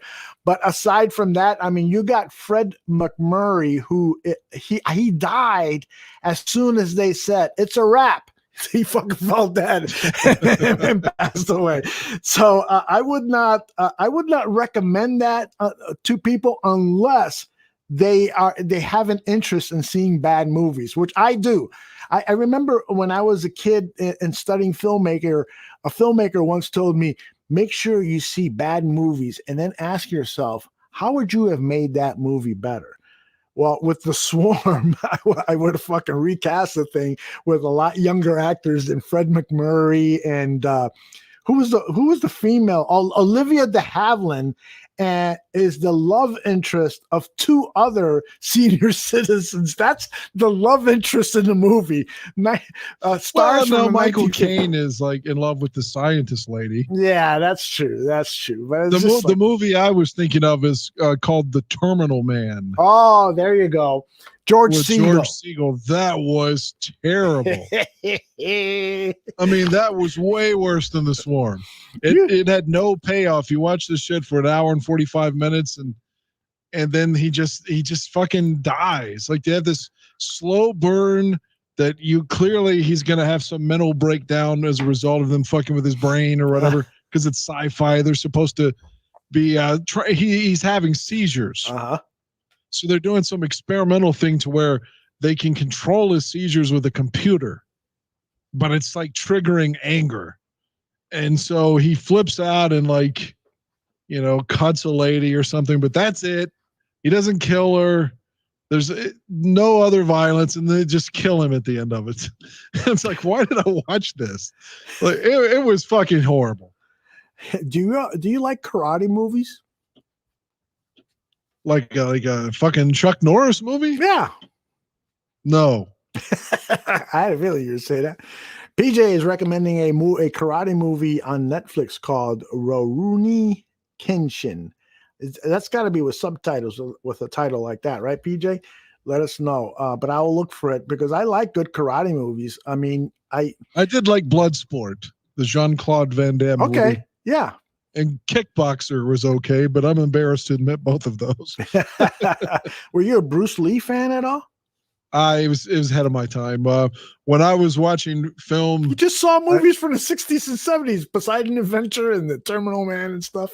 Yeah, but I didn't see a lot of Bruce Lee. I mean, I've seen like Enter the Dragon, and that's it. I mean, but no, I mean, I wasn't blown away by the guy or anything, But when I was just saying, when I was young, you had Seagal and Jean-Claude Van Damme, and like Don the Dragon Wilson, whoever the fuck that guy was. And, who was the other one? Like from maybe Dolph Lundgren, I guess. Yeah, well, he really wasn't in karate movies. He was in action movies. I forgot what some movie called Soldier something. Dolph Universal Soldier with him and Van Damme. That was okay. Was it? I never saw it. But you mentioned Steven Seagal, who had a really promising start to his movie career. I shouldn't say promising because he was very successful. His first, he did well. Like Marked for Death, Above the Law. Above the Law was his very first movie. He played Nico Toscani. I just looked Sharon it up. Stone's in it, I think. Sharon Stone plays his wife. Pam Grier plays his partner, the beautiful, gorgeous, vivacious Pam Grier, which I want to talk about a little later. That was like an outstanding movie shot on location here in Chicago. An excellent movie. I remember seeing it with my first wife, and my goodness, was she fucking horny for Steven Seagal. The ponytail. Yes, I had great sex that night, by the way. I liked Hard to Kill and Under Siege as well. And then I don't know what happened after that. Then he just lost his fucking mind. He started thinking he was like God or something like that. There's just some really strange stories about his behavior after that. So Lorne Michaels always says he was the biggest asshole they ever had on Saturday Night Live ever. Well, I believe that. I fucking believe that. Bruce Ollie Walter Jordan says Bruce Lee, first sports hero, Green Hornet. I don't know about sports, but I guess you could say, well, I don't know if you would say karate is sports, but Bruce Ollie Walter Jordan, when I first saw Bruce Lee on the TV series, The Green Hornet, he played Kato. I was like, why isn't this show called Kato? It should be all about him, because every week we would tune in to watch the very small scenes of Kato kicking ass. He was outstanding. And I think it was James Franciscus or someone who played the Green Hornet character. I was like, who cares? The other cool thing about the show was the car that they drove in. But Bruce Lee was just sensational. And he got fed up with not getting good roles in Hollywood, that he moved over to Hong Kong. And that's where he started making movies like The Chinese Connection, Fists of Fury, I think was the first one that he made. He made movies there, and all of a sudden he became a global superstar. And then finally Hollywood recognized it, brought him back to the United States, and he made the movie Enter the Dragon, which was a big international success. And unfortunately, he died early. But Bruce Lee was the man, dude. You got to check out. I would definitely watch him. I like him better than Chuck Norris. And in one movie, Bruce Lee beats the fuck out of Chuck Norris.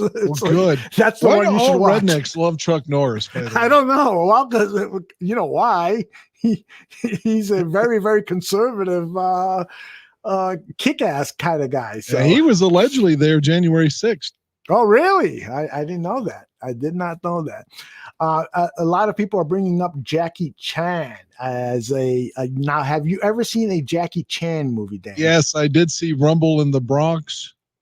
Good and movie. I saw the one Rush Hour movie with Chris Tucker.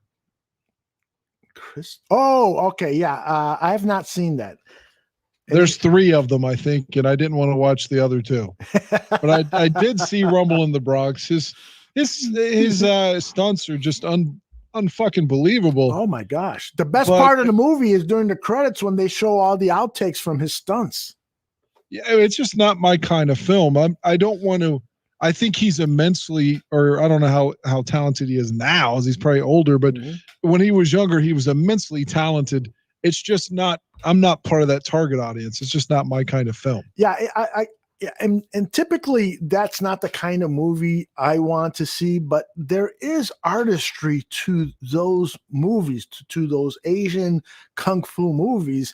And at first I really didn't, care to see them, but I started reading some film critics talking about them and the kinetic energy behind them. So I started watching them and I was like, yeah, these fucking movies are pretty cool. And Jackie Chan is one of the best because his fight scenes are all choreographed with the props around him. So if there's a ladder in the scene, he's going to use that ladder as part of the fight scene. If they're on a rooftop, that rooftop is going to play a central part of his choreography. And so he's just a fucking master. He deserves a special award for the stuff that he's done over the years. I know a guy that's of the same ilk that I don't like at all is Jet Li. Now, I love the name. Jet Li, what a fucking kick-ass name that is. I don't like his movies though. He was even in Lethal Weapon 4. I just didn't like his character or that sub-story at all, that arc. Yeah, Ravi says Jet Li is a wooden actor, and I have to agree with that. He's not a great actor at all. He doesn't have the charisma of a Bruce Lee or Jackie Chan, but he can fucking fight on camera. That is for real. PJ says Chan does his own stunts, which is impressive. Yeah, I mean, every stunt in a Jackie Chan movie, he does it. And that is the cool thing when you see the outtakes at the end of the movie, you see that he has suffered some injuries making some of these movies. Ravi says that Jet Li's best movie is Lethal Weapon 4. You ever seen that one? That's what I just referenced. Oh, okay. That's where I heard that. It's kind of an echo effect. I was like, yeah, the movie's good, but I don't like that arc with him at all. Mm-hmm. Like, I mean, I guess at the end it comes down to him and Mel Gibson, but I'm not a fan of Jet Li. That's the one Lethal Weapon, because there's been 4 of them, right? Right. Chris Rock is also in the 4th one, which they have a good dynamic where they make Danny Glover think that Chris Rock wants to fuck him, but he's actually fucking Danny Glover's daughter in the film. So that's why he's being nice to him. But they make him think in the story that Chris Rock wants his ass, which is really funny. That might be worth watching just for that. Mr. Inglewood says he disagrees. Kiss of the Dragon is next level. Watch it. Well, maybe if it pops up on my TV screen, I'll definitely take a look at it. But I think from all of there have been a lot of great Asian films, and I'm trying to think of a couple of titles. There's one that I wish I could remember the name of it. I fucking love this movie. It's about a bunch of gangsters holed up in a residential apartment building, a big apartment building, and the authorities have to go in there and try to save someone. I'm forgetting the plot of it. I'll try to remember it and bring it up. But man, there's just some. When it comes to action, the Asian American filmmakers are just kicking it, man. They do some incredible things that American filmmakers have borrowed, and even some of the filmmakers have come here to make some films. Like who's the guy that did the John Travolta, Nicolas Cage movie where they Face Off? Yeah, I don't remember. Yeah, that filmmaker, he is brilliant. Man, he's so fucking good. I can't remember his name, but somebody in the chat, I'm sure, will come up with it. PJ says that he strongly recommends The Foreigner with Jackie Chan. I don't think I've seen that one. Thank you, Ravi. It's John Woo. John Woo is the director of those Asian films, and he came over here and did Face Off, and he's done a number of other films too. Thank you, Stephen. John Woo is a master. He's got this signature shot that you see in a lot of film where there's a fight or something dramatic happens, and either before that or at the end of it, there's white doves that fly around in semi-slow motion and so forth. He kind of uses that as a signature. Look at it. Ravi's just saying the same thing. Those fucking doves flying. I love his movies. He did Mission Impossible 3. Thank you, Ravi. Thank you, Ravi. That was a good film. Yeah, excellent. You know what? All of those Mission Impossible films are pretty fucking good. The last one I watched was 4, and I was very unimpressed. The first one was okay. That was De Palma's film, I think. Yes. And the second one was really good too. The second one is more of an action film, and the third one had the love story with it. I thought 2 and 3 were really good, and then fourth one was and I didn't watch anymore. I lose track of the numbers. Whatever the last one was, I saw in the movie theater. It's probably the last movie I saw in a movie theater. I did it because Santucci and James Mandel wanted me to review it on their movie review show that they used to have here on the Barroom Network. And so I went to the movie theater, saw it in what's the IMAX format, and I was just fucking blown away. The scenery, they shot a lot of it in Paris and other European cities. I was just freaking blown away. And Tom Cruise, you know, he may be a weirdo in many cases, but he does all his own stunts. Exactly. He's a great action movie star, and he's even done some good dramatic things. Did you see him in the P.T. Anderson movie Magnolia? No.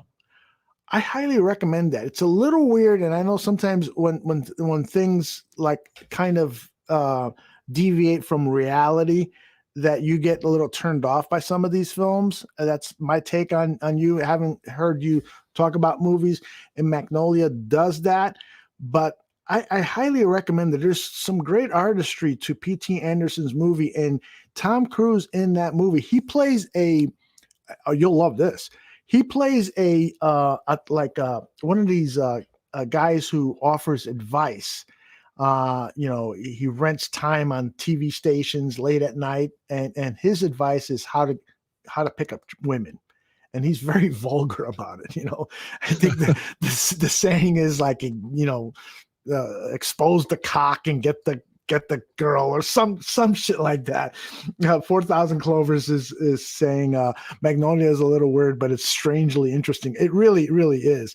And you've got to watch this movie. And in this movie, Cruise is excellent in it. The entire cast. Jason Robards plays an old man who's dying. He's great at it. Philip Seymour Hoffman is in the movie. He's in Mission Impossible 3, I think. That's Tom right. Cruise. What a great actor that we lost. He always looked like he needed to take a bath, though.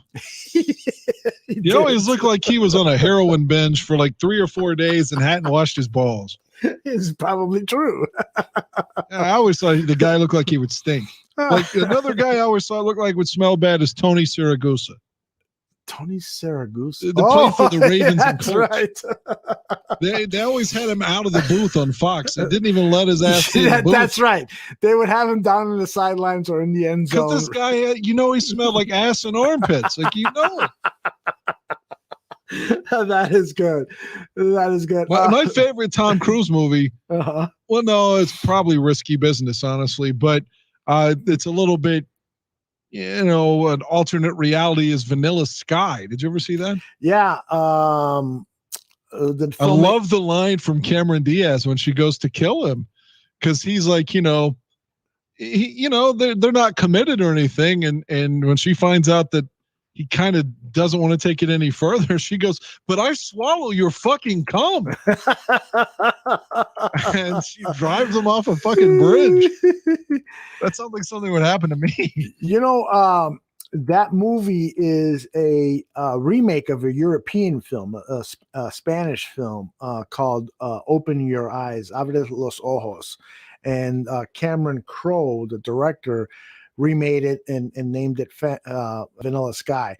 I recommend both versions. If you don't mind watching movies with subtitles, Open Your Eyes is a pretty good movie too. Ravi says that his best Tom Cruise movie is A Few Good Men, which I think is an excellent movie. I just saw it again recently.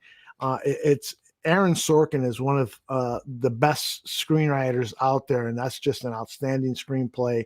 And Rob Reiner directs. What do you think about A Few Good Men? I know it was okay. Really? I didn't love it. I mean, I love Jack Nicholson and Demi Moore. I like as well. Mm-hmm. I like Tom Cruise. I like Kevin Bacon. Had a really good cast, but outstanding the movie was just okay. It seemed just like a cliche of Hollywood to me. It's just typical. It is sort of a homage to Hollywood movies. I mean, even at the end of the movie, Reiner has the title "The End" at the end, which is something that movies they stopped using decades ago. So it was clear that Reiner had that kind of style in mind when he made that movie. But I thought it worked. I thought Demi Moore was great. I thought the plot was good. I don't know. I thought that's a movie that when it's on, I'll stop and watch it. It's one of those few movies like Terminator 2. If that's on, I stop what I'm doing and I'll watch the rest of it. I think I've asked you this question before, and I like asking it of people, is when you're clicking around the TV, is there any movie that you've seen before and it's on and you say, okay, I got to watch this again? I don't know. There's certainly a handful of films that I've seen probably 30 plus times. That's the best way to answer it. Ravi says, I don't have a lot of free time. Yeah, I hear you. Ravi says Shawshank Redemption, which is a really good one. That's one you just, wherever it is, if it's the scene on the rooftop, you'll stop and watch it. If it's the scene of the escape, you'll stop and watch it. Never watched the film, not one time. Oh, you fucker. That's un-American. I'm gonna when we're in Cleveland, I'll bring a DVD copy for you. Bear Truth says Point Break, the Keanu Reeves. I saw the Keanu Patrick Swayze one. I didn't watch the remake. Okay, but Point Break, is that a movie that you'll stop and watch again, the Keanu Reeves version? No, I wouldn't say I would stop and watch it, but I liked it. The only thing I didn't like about it's when Keanu, whom I've defended on the show before as someone that I like, jumps out of the fucking plane without a chute. Right. But still lands on Patrick Swayze. That has like an 0.1% chance of happening, but it conveniently happens. Don't insult my intelligence. Keanu jumps out of that fucking plane. He's going to hit the ground and die. That's right. Yeah. So I didn't like that part at all, but it's fun to see them with like the ex-presidents, Robin Banks. Yeah. Great stuff. That was pretty cool. Yeah. I like that, but it was still a good movie, but I'm not going to stop and, right. Well, fuck. The last time I watched Point Break, Clinton was probably president. So there's your answer to that. But I did enjoy it. Predator. The first one. Yeah. That's one that I won't. I'm not gonna lie. Predator 2. Right. I'm not going to lie. I won't stop and watch it, but it's one that I've seen multiple times. 4,000 Clovers says Goodfellas, fucking classic. And I agree. Goodfellas is one of my top 5 movies of all time, but I hate to watch it in a movie. I mean, I hate to watch it in midstream. That's for some reason, that's a movie I just want to watch from beginning to end. I don't want to watch it. I've told you many times that I like Casino better, but I really like Goodfellas. But the part that I enjoy the most of Goodfellas is the part that most people complain about.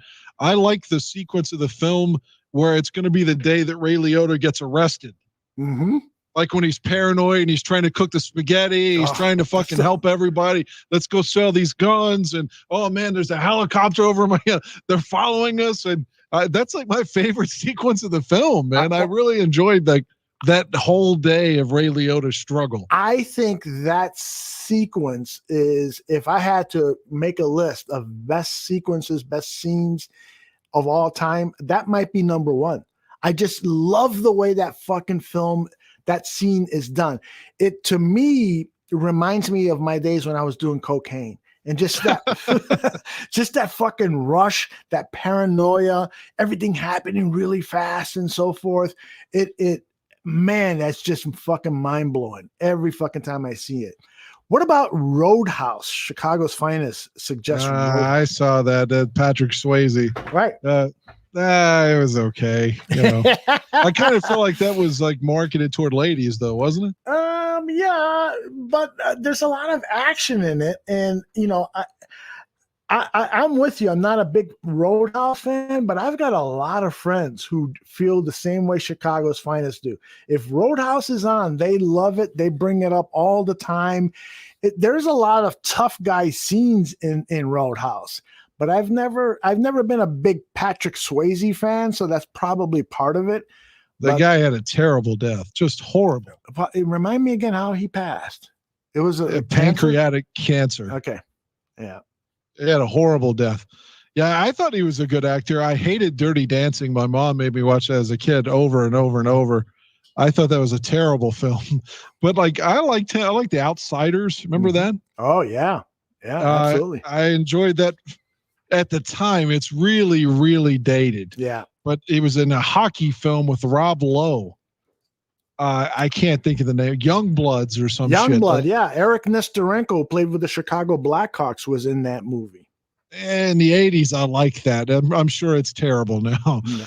But, yeah, I don't mind Swayze. He was in that Gene Hackman film where they go get the MIAs, something Valor from like 83.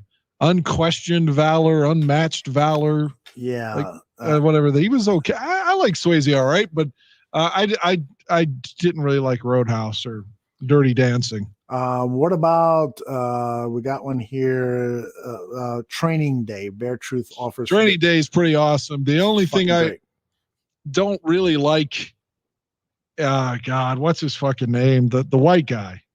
In Training Day, Ethan Hawke.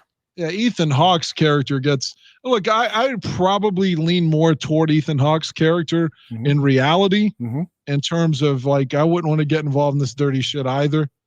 But you know, some of it kind of jumps the shark at the end when they're in the hood and everyone's going to side with him instead of Alonzo.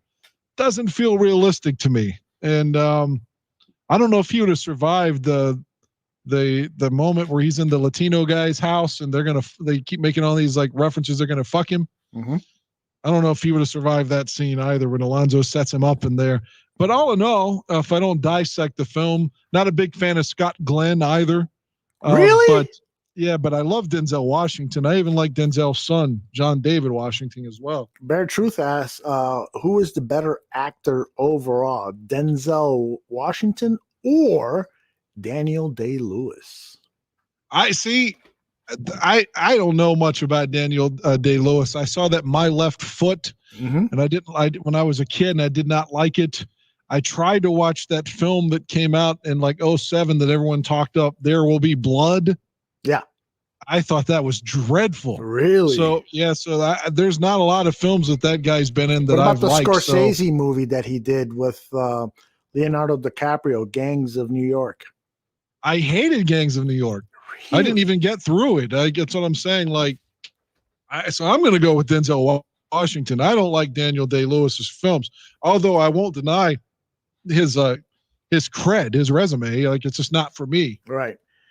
4,000 Clover says Daniel Day-Lewis is a great actor, but he's kind of boring. And I think that is probably a good assessment of how I feel about Daniel Day-Lewis. He's a really technically great actor, but yeah, if there's a Daniel Day-Lewis movie on, I'm probably going to change the channel and not even give it a second thought about, let me see what this is.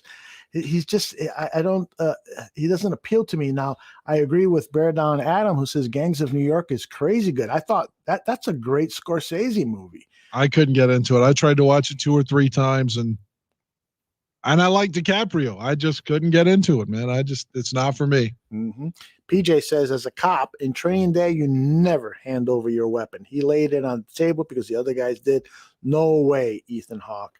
Yeah, I mean, Training Day is not, well, I shouldn't say it's not realistic, because something like that could potentially happen. I mean, you look at news stories that come out of Florida all the time. It's like, yeah, it happened because it happened in Florida.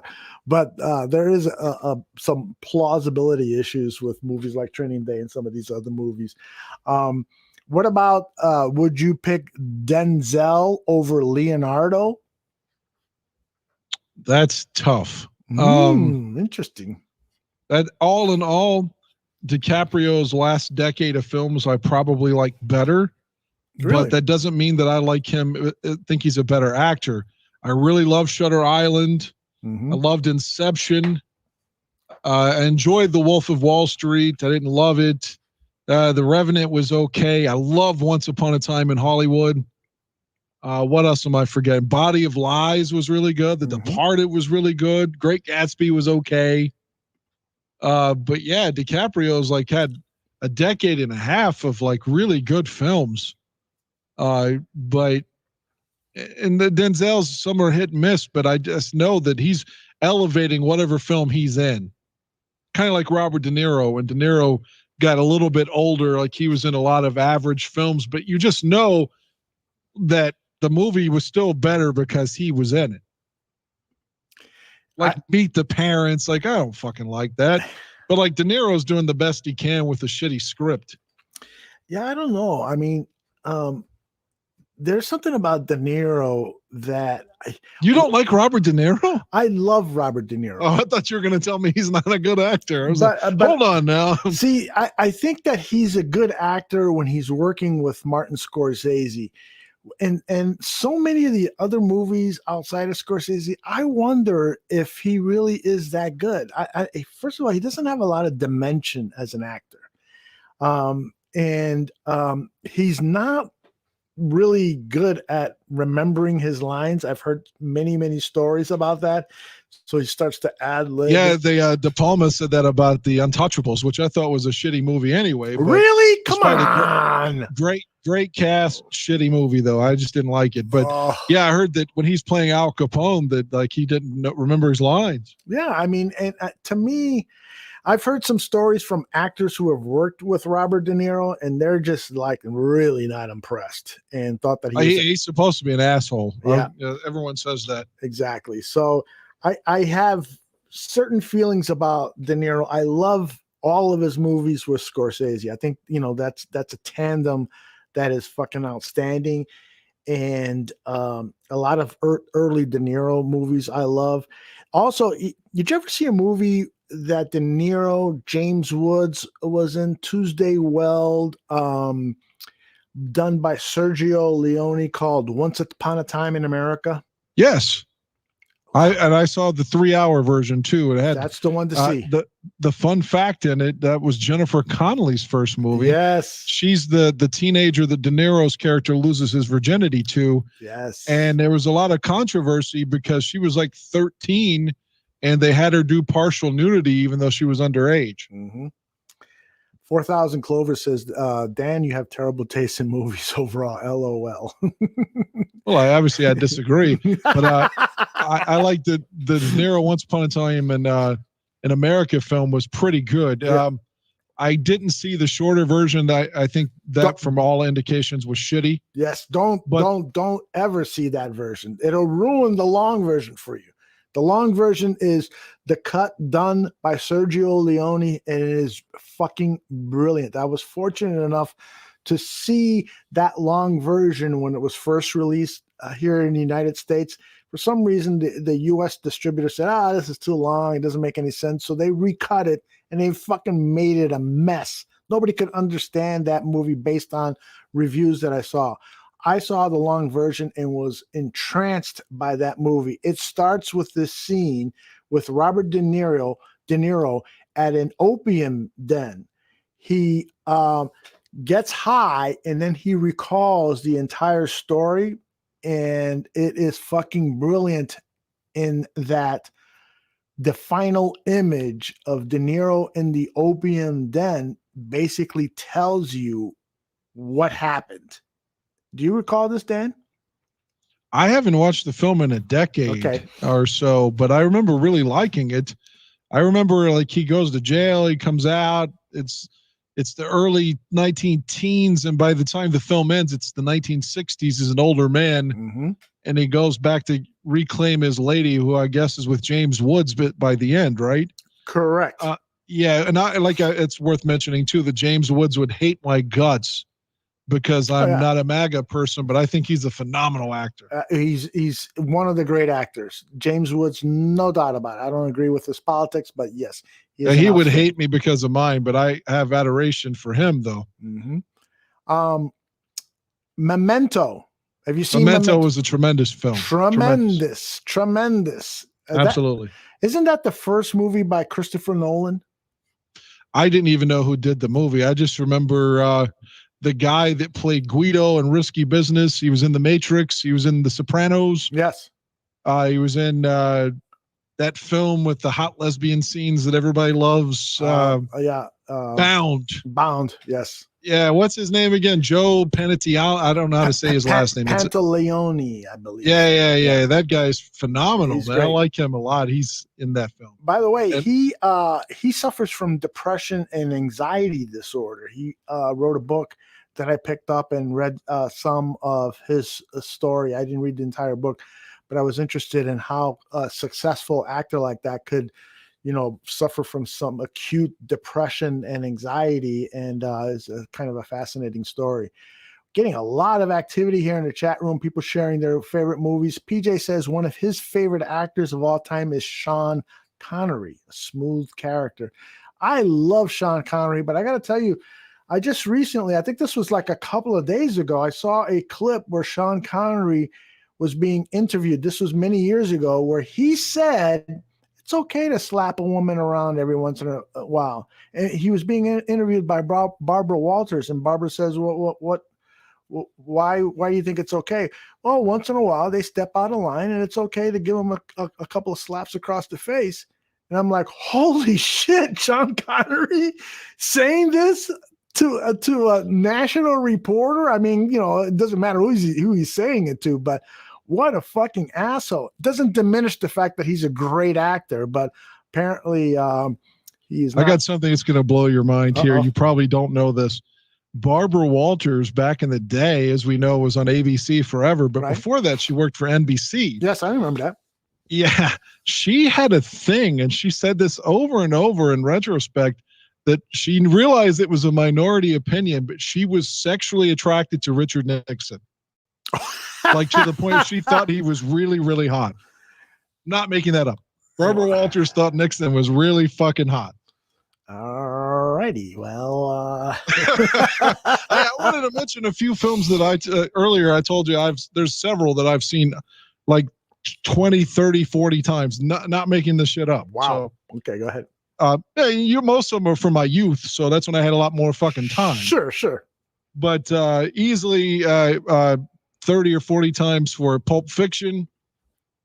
Goes without saying. Pulp Fiction. Sensational movie. Say it again. Sensational movie. Okay. Natural Born Killers, which we've talked about before, because Tarantino wrote it, and he and Oliver Stone have been in a bitching match with each other ever since. The other film that he wrote and sold that I love so much is True Romance. Yep, I love that. Great cast. I've seen that at least 30, 40 times. Same can be said for the 1980. Well, I think I saw it in 89, but I think it was from 88. Christian Slater and Winona Ryder, Heathers. That one I remember seeing once and not liking it too much. I have to give that one a second chance. JFK, the Kevin Costner film. Just saw that again recently. Love it so fucking much. Brandy's listening to us now, and she wanted me to tell you that she thinks Kevin Costner is boring. So I'm glad to transition to say that I like Kevin Costner and I love JFK. I love the Nixon film as well. I haven't seen that one 30 sometimes. I have seen JFK 30 times at least. Man, JFK is worthy of every screening, every one of those screenings. Absolutely. I guess those are the only ones I've seen like that many times. When I told you before, my favorite film was probably Eternal Sunshine of the Spotless Mind, which I still don't think you have watched. I actually saw it when it was first released, and I remember not being too impressed by it, but I got to give it another chance because I wasn't in the right frame of mind. I'm being asked about Nightcrawler. Have I seen Nightcrawler? I think it was an outstanding movie. Nightcrawler, have you seen it? I don't think I know what it is. That's what I was just thinking. Nightcrawler, what the fuck is that? This is a movie I'm pretty sure you're going to like. Jake Gyllenhaal plays a guy who goes around filming crime scenes with a videotape camera, and he sells it to a TV studio. Rene Russo, I believe, is the news director at the studio, and it's a psychological kind of neo-noir movie. It's really, really well done. A lot of people in the chat room are vouching for it as well. So if you get a chance, watch that. That's a 2014 thriller crime movie called Nightcrawler with Jake Gyllenhaal. By the way, how is Brandy? She's not listening now. I was like, well, I just gave you a shout out, and she wasn't even fucking listening anymore. Come on, Brandy. I don't blame her. She's got to look at my ugly face on the screen, but although I got a really sexy picture of you up on the screen, so she should be pleased about that. What about American Psycho? Did not like American Psycho. I watched that on my 20th birthday because my girlfriend Jamie at the time wanted to see it so badly, and we watched it. And I remember, because again, I was a huge Houston Rockets fan. That night, the Rockets played the Timberwolves, and I had to watch it on VHS later because I was watching American Psycho with her. But no, I did not enjoy American Psycho. Christian Bale's a guy that's kind of grown on me over the years. Yeah, I used to really, really not like him. Really? And he seems like a huge fucking dick in real life, too. But, yeah, he's won me over. Now, there's still a lot of movies that I don't like that he is in, but he's still a really good actor, though. Some people are saying that you are missing the satire in American Psycho, and they might be right. Did you kind of get the fact that this is kind of a satirical satire film? I watched it literally on Halloween night 2000, and I haven't watched it since. I'm just telling you, I hated it that night. I mean, I hated it. I thought it was dreadful, like a bomb rating. I thought it was terrible. But PJ says Bale did a good job in Batman Begins. It's not what you feel, but it's what you do that defines who you are. I think that the Bale movies, the Batman movies with Bale are sensational. Christopher Nolan directed that trilogy with Bale. I think those are outstanding movies. In particular, the last one. Why did he always stick his teeth out when he was talking like Batman, though? Yeah, he'd always stick his teeth out really far and be like, what is he saying? Well, he's trying to make sure that he doesn't sound like Bruce Wayne, which is so fucking obvious that he's Bruce Wayne. That's the whole, bad thing about the Batman movies. It's pretty fucking obvious that it's Adam West as Batman and Bruce Wayne, and that is Christopher Nolan. There's a great comment here from who wrote it? Where did it go? I think it was PJ. Oh no, it's Ravi. I listened to the Batman Christopher Nolan soundtracks. Hans Zimmer is the best composer for film. Ravi, you and I are kindred spirits. I am so fucking with you. The wonderful, wonderful thing about Batman movies, those Christopher Nolan Batman movies, is that it's basically wall-to-wall Hans Zimmer music, and it's so fucking great. The soundtrack that Zimmer comes up, and any Hans Zimmer composed movie is a must watch, in my opinion. Gladiator is a movie that I've talked about on this show, and Dan is not a fan of that. But one of the reasons I love that movie so much is because the Hans Zimmer score. This guy is a phenomenal musician, a composer. And I'll tell you one thing. If most great movies have a great fucking music soundtrack, they just almost go hand in hand in almost any great movie that you've seen. Dan, you talked about JFK. that soundtrack for JFK is John Williams. Yeah. Yes, it's fucking outstanding. It's sensational. Every good Alfred Hitchcock movie has a great Bernard Herrmann score to it. And so these movies, you got to give them a chance. These Hans Zimmer movies, I'm going to bring you a couple when we're in Cleveland. And I think in some DVDs, Hans Zimmer has done the soundtrack. You can turn off the dialogue and just watch the movie with the soundtrack. And it's a fucking great experience. I'm telling you, brother. All right. I'm just not. 4,000 Clovers says Jaws. Ravi says Last Samurai. Interstellar. Jaws was John Williams as well. John Williams, that's right. But all these titles are coming up in the chat room about great movies that have been scored either by Hans Zimmer or somebody else, John Williams. And so, yeah, I mean, I think a lot of people agree with me. You know my favorite score, honestly? Please tell me. And it makes the whole film. And there's been 77 sequels. So just follow this one movie. Okay. The original Halloween. Oh, yeah. The John Carpenter film. The score is so great. In the original film, only 3 people die, and you don't even give a shit. You know, like the score is just fucking. I loved Halloween 2 as well, but the rest of them are pretty fucking awful. You know, even though I watched them, I'm going to watch the next 2 and I'm going to hate them, but I'm still going to waste my fucking money on them. But yeah, the first one, that score like makes the whole film. Yeah. Well, I totally agree. And John Carpenter, who's the director of that movie, he also did the score, and he was not like a professional musician. He would just kind of sit around with other people and say, I'm thinking about ding, ding, ding, ding, ding, ding, ding, and then the musician will come up with the score. And so that's how his movies were scored.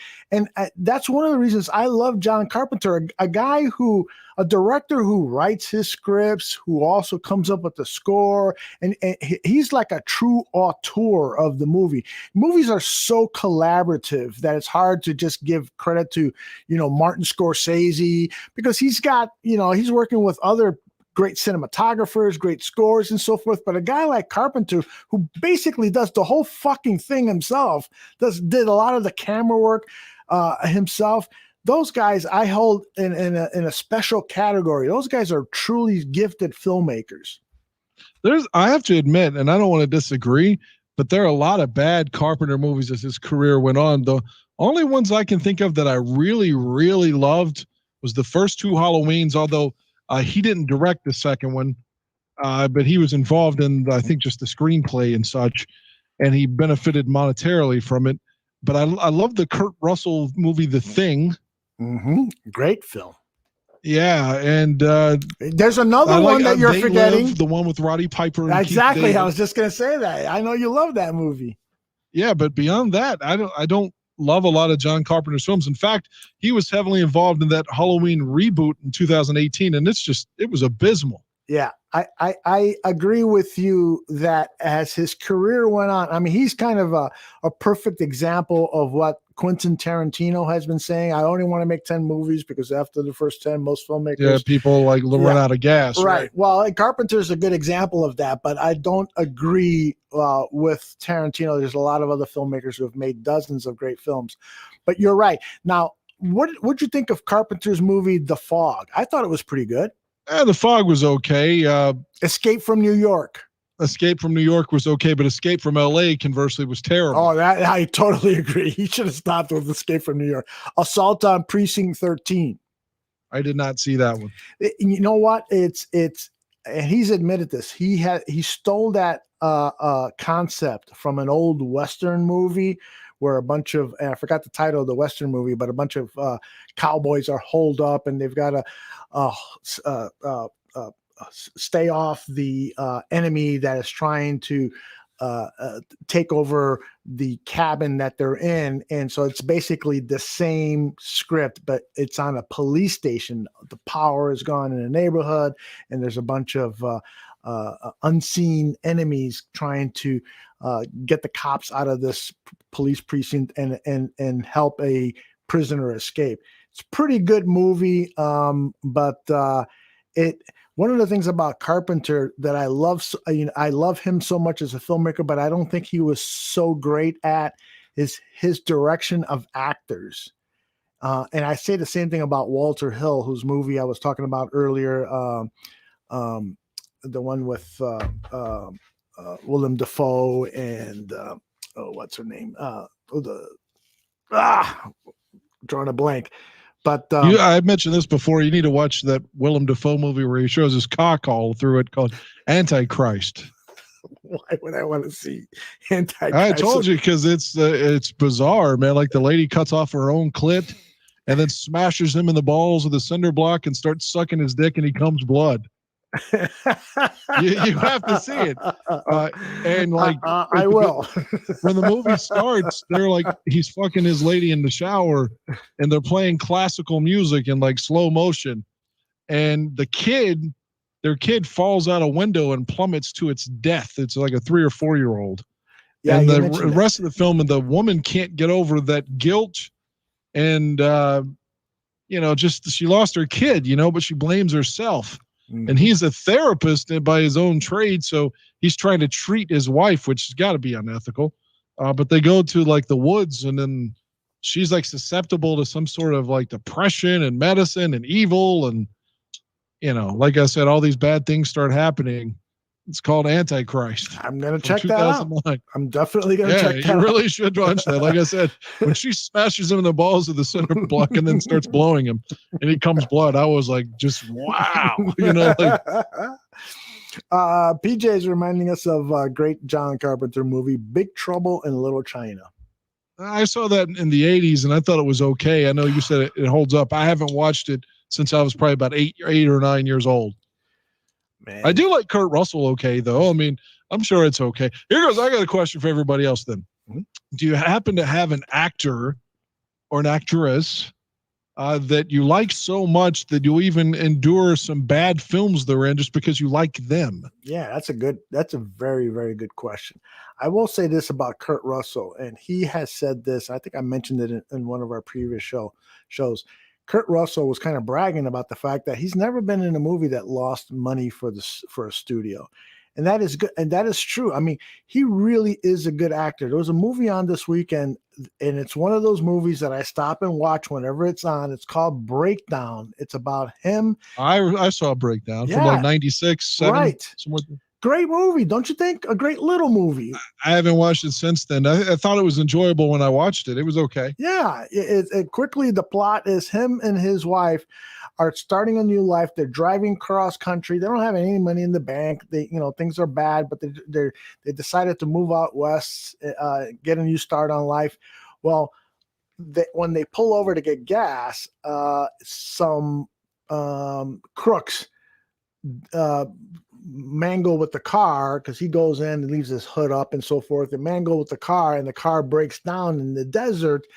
They then kidnap the wife, and Kurt Russell spends the entire movie trying to find his wife and trying to save her. And it's really well done. I mean, it's an edge of your seat.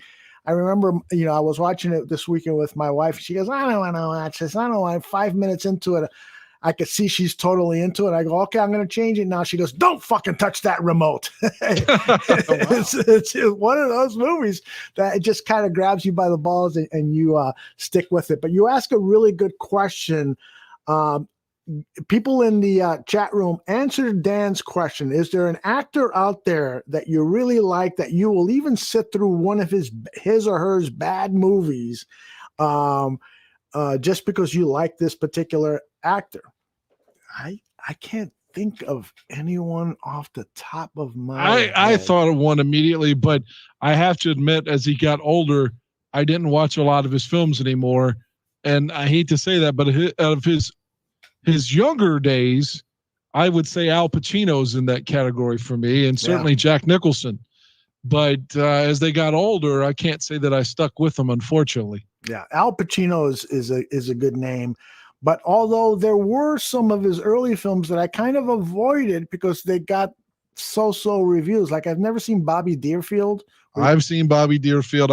I like that lady he's fucking at. He was doing her in real life too.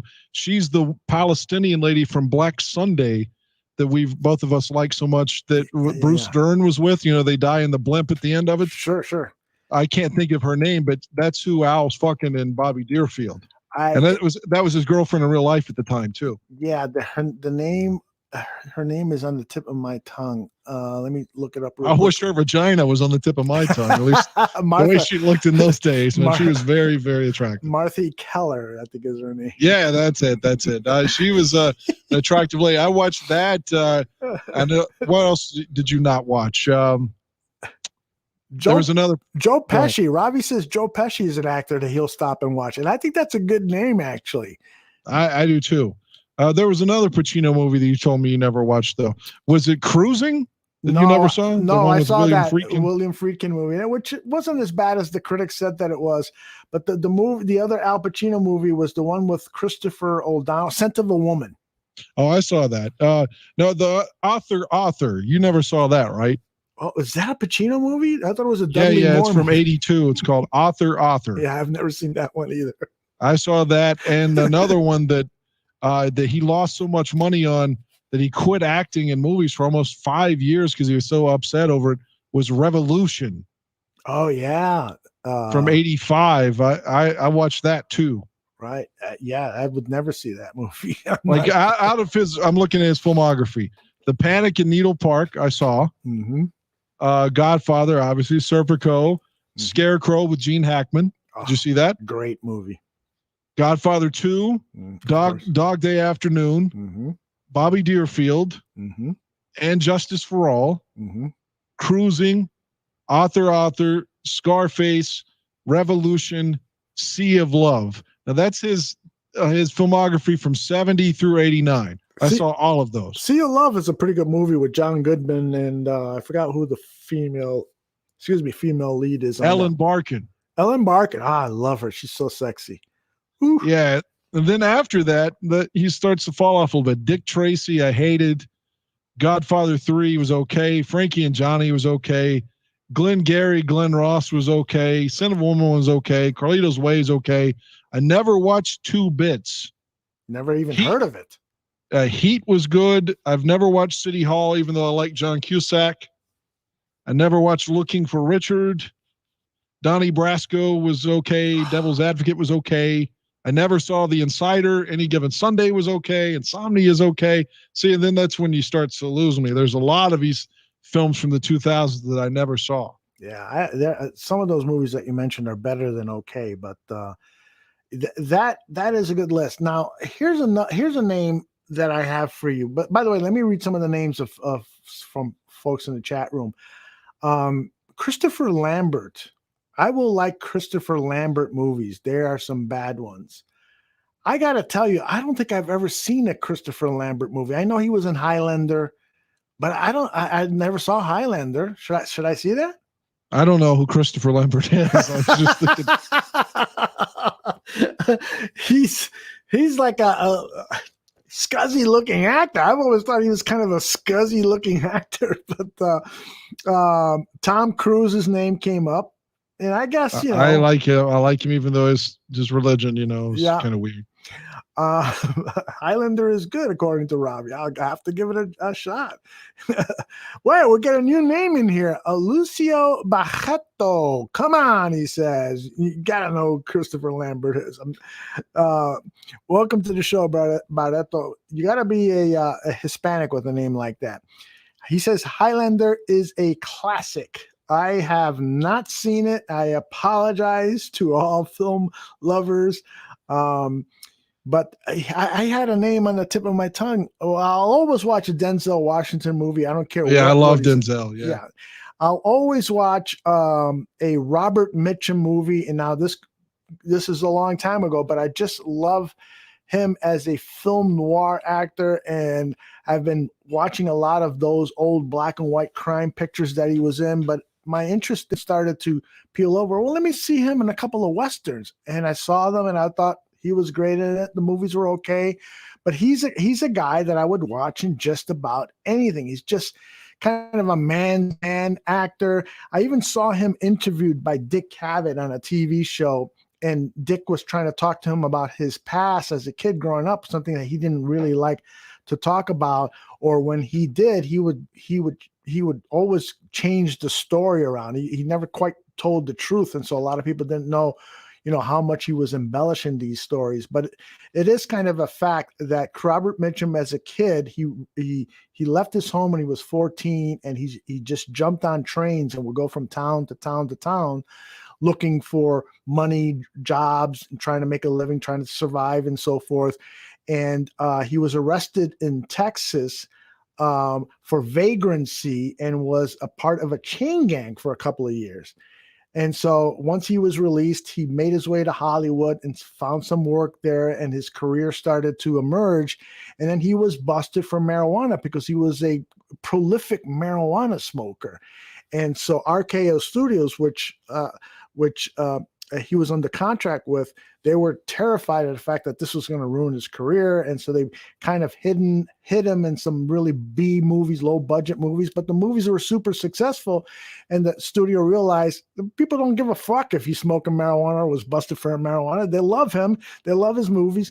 And so he's another guy, kind of one of those old school Hollywood stars that I think is a guy that you should really, really pay attention to. Dan, I'm going to bring some Robert Mitchum movies for you in Cleveland. You're bringing all kinds of shit to Cleveland. I know. I've been thinking about that for the last couple of weeks. I might have a load of shit for you, man. Microphones. Bring a fucking U-Haul. Yeah, exactly. Robbie says he's got a real question. Why are movies just so much better back in the day?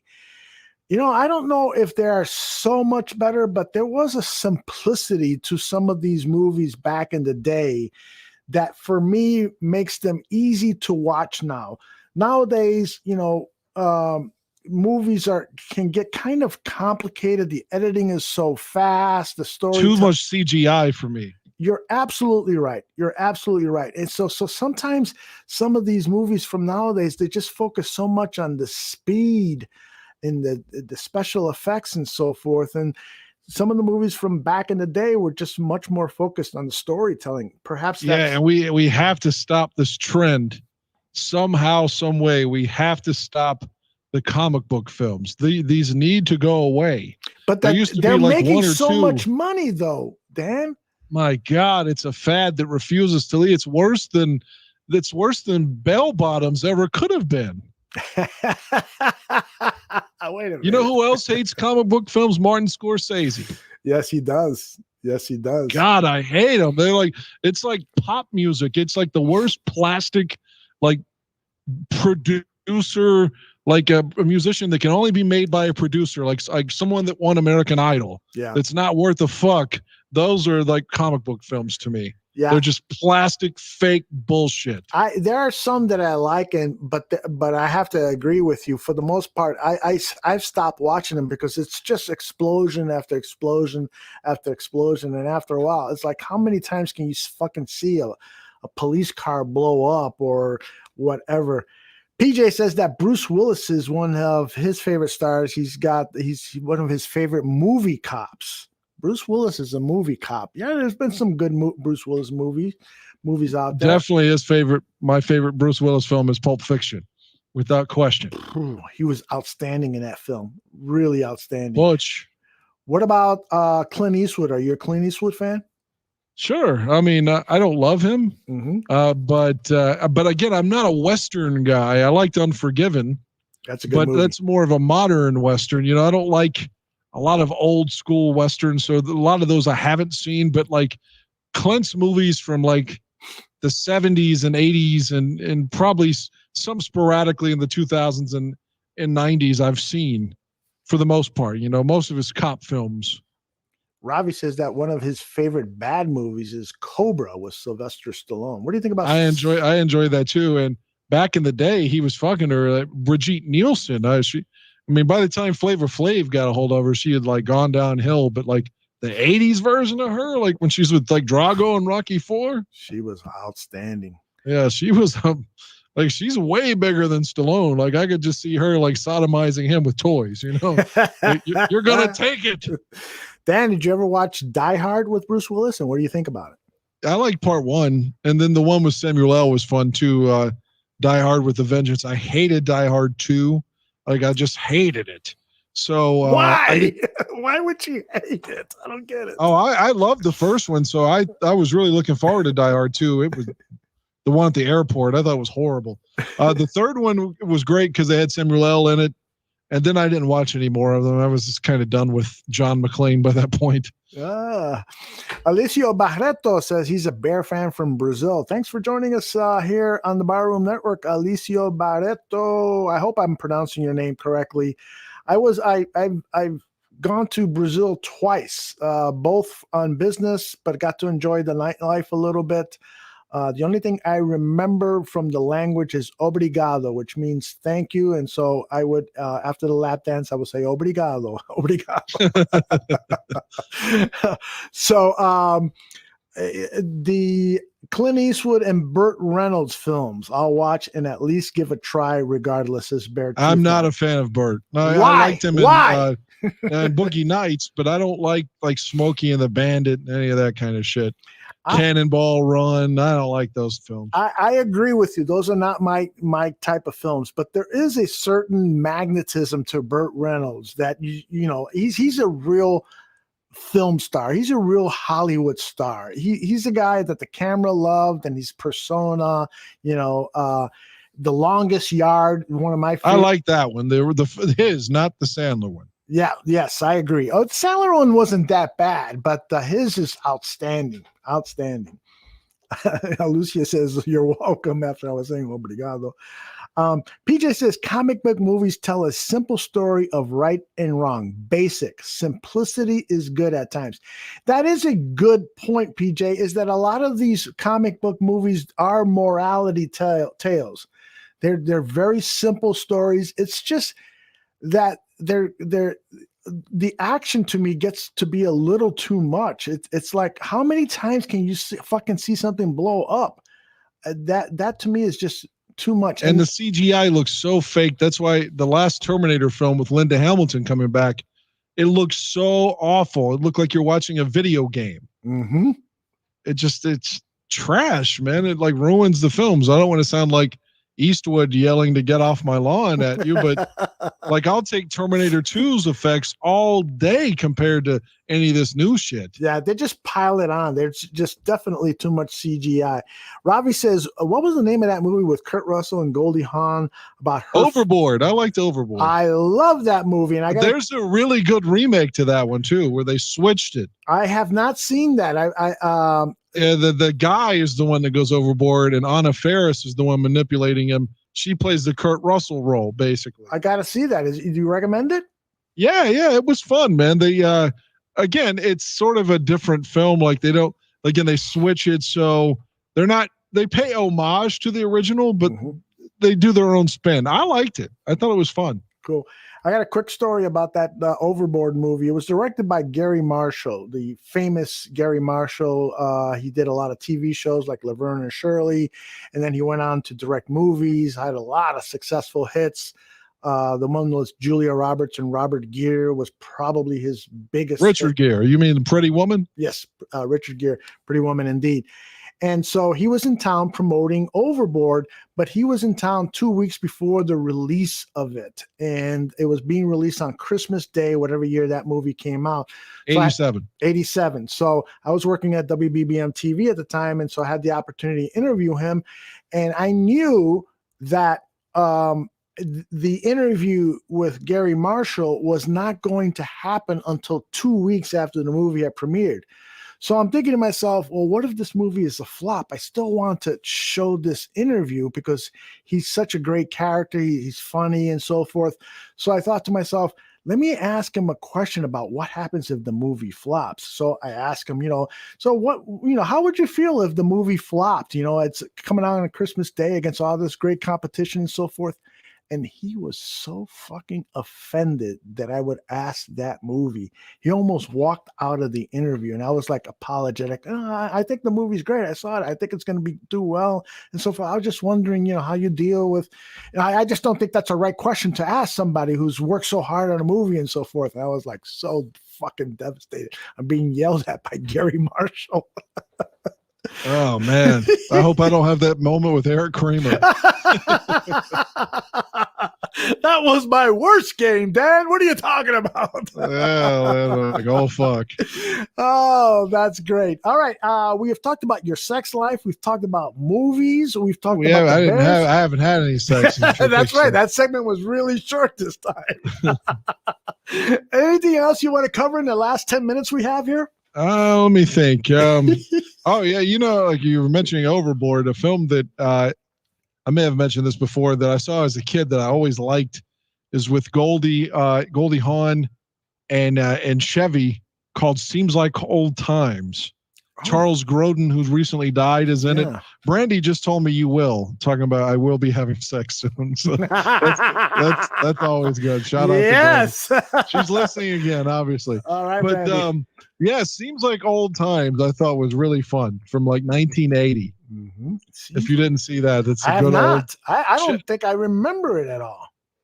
Yeah, Chevy is forced to rob a bank by these guys, and his ex-wife is Goldie Hawn, and she's married to Charles Grodin now, and he's kind of on the run, but he didn't rob the bank. He was forced to do it, and she's the only one that will believe him, and Charles Grodin's the district attorney trying to put him away, and it's kind of a screwball comedy, but Chevy's as good as ever with these dry, like I'm almost, kind of the same ilk as Caddyshack, where it's like he's a dick, but it comes across as really funny anyway. Yeah. It's funny because I don't see you as a Chevy Chase fan, but I guess you are. You don't like Caddyshack? Well, yeah. Who doesn't like Caddyshack? That's what I'm saying. It seems like Old Times was really fun. And I like the first National Lampoon's Vacation was fun. Mm-hmm. But don't get me wrong, Chevy's got a lot of bad movies as his career went on. But some of the younger ones, when he was younger, he was really good, man. Now, it seems like Old Times was written by a guy named Neil Simon. Are you familiar with him? Yeah, I know all of his movies had Neil Simon's whatever the name of the title was. Mm-hmm. So I knew he must have been important because they always mention his name in the title, which is kind of a narcissistic. But he started off. It's not Martin Scorsese's Goodfellas. It's just Goodfellas. Well, the reason why is because most of these movies achieved popularity on Broadway first, and then they were adapted to the film, to movies, and so that's why he gets the name above the title. PJ says another classic we should be talking about is Blazing Saddles. What do you think about Blazing Saddles? Mel Brooks. It didn't age well, but that's okay. I'm not the biggest Gene Wilder fan unless he's with Richard Pryor. Me neither. I think he's good with Richard Pryor. They did the 3 films together. Silver Streak and Stir Crazy and See No Evil, Hear No Evil. Stir Crazy was okay. The other 2 I could do without. Well, again, just together, he and Richard Pryor had great chemistry. Yeah. I got to tell you that, and I've mentioned this on the show before, and I was chastised by people in the chat, but I've never seen Willy Wonka. Should I see it? No, my mom tried to get me to watch that when I was like 10 because she thought that like all kids like this movie. And I sat there and watched it. It was like, because again, I was already watching horror movies and stuff, but I was like, what is this shit? I hated it. So yeah, I've never watched it since. I didn't watch the Johnny Depp one. I just don't like, I don't know. I don't have a vendetta with Gene Wilder, but I wasn't a huge fan of his movies. I did like the one where he's trying to fuck Kelly LeBrock called The Woman in Red. Oh, I've never seen that one. Yeah. Kelly LeBrock was really hot back then. Like, that and Weird Science, she's basically being objectified, but well, yeah, that happens in Hollywood. It happens in my world too. Well, she was a Steven Seagal in Hard to Kill, bringing this conversation full circle. Oh, that's right. She was. She's a gorgeous woman. Oh my gosh. Yes, she was. Willy Wonka, PJ says he's never seen it, just like me. Came out in 1971, and so I'm trying to think what was going on in my life in Willy Wonka. I don't even remember it being mentioned around my house. In 71, you were probably thinking, I hope this fucking war ends soon so I don't have to go. That's right. Because you're like, what, 12 then, 13? Yeah, well, I was born in 58, so yeah, I was about 11 or 12, right? Yeah, you're like, please let this fucking thing wind down soon. BJ remembers Weird Science where Kelly LeBrock was very hot. Yes, I remember her in that movie, and she was indeed hot. But yeah, back in 1971, that was like Watergate was happening then, right? I mean, I was consumed by Watergate. 72 is when it happened, and 73 is when it blew up, like with the news story. Okay. I mean, most kids were going to movie theaters to watch movies like Willy Wonka. I was in front of the TV set watching the Watergate hearings, and same for me. Not with Watergate because I wasn't around yet, but I was watching Iran-Contra as a kid. Yeah, that's another one that I was totally into, and put my life on hold to watch those hearings. By the way, you want to talk politics in the last 5 minutes? Yeah, I've got to go in a second, but I saw that Mr. Trump basically had a lot to say. Let's see if I can get it right here. Because I was sending it to people today. It's time for Joe Biden to resign in disgrace for what he is allowed to happen in Afghanistan, along with the tremendous surge in COVID, the border catastrophe, the destruction of energy independence, and our crippled economy. It shouldn't be a big deal because he wasn't elected legitimately in the first place. Wow. Yeah, he can't get off that. But you know what? He is right that this whole thing was bungled by the Biden administration. It was also bungled by previous presidential administrations. I was about to say that, including the Trump's administration as well. But there's no doubt that what is happening right now in Kabul and throughout Afghanistan falls mostly on Joe Biden's plate. I got to say, because I got to get ready to leave, but please. Let's not forget that the Trump in February of 2020 was signed off on the troops coming home. He released a guy, I can't think of his name, that was imprisoned and who's set to become the new Afghan president, the Taliban guy, but Trump released him. And he wanted to invite the Taliban to Camp David on 9/11, but that's what supposedly John Bolton was fired over because he was like, "Fuck that!" Right. So I mean, Trump is not exactly made great decisions on his own, and as you know, the Taliban kind of exist because of Reagan anyway. So that's right. He called them the freedom fighters. He had them over at the White House, and because there was this anti-Soviet Union fervor going on back then, he sided with the Taliban and called them freedom fighters. So yeah, I mean, the whole United States history in Afghanistan has been fucked up a big time. But I definitely want it known that I'm not excusing Joe Biden's mistakes right now. But yeah, this is something that goes back a long time. As a person who vehemently and passionately does not want Mr. Trump to be like Grover Cleveland, who was the 22nd president and then the 24th. I don't want him to be the 45th and the 47th. I'm glad that this is happening in Biden's first year in office, because 3-4 years from now in politics is a lifetime. If this were an election year, he'd be in a lot of trouble right now. He would indeed. I mean, and he's going to have to make some monumental strides politically to not lose the House and Senate.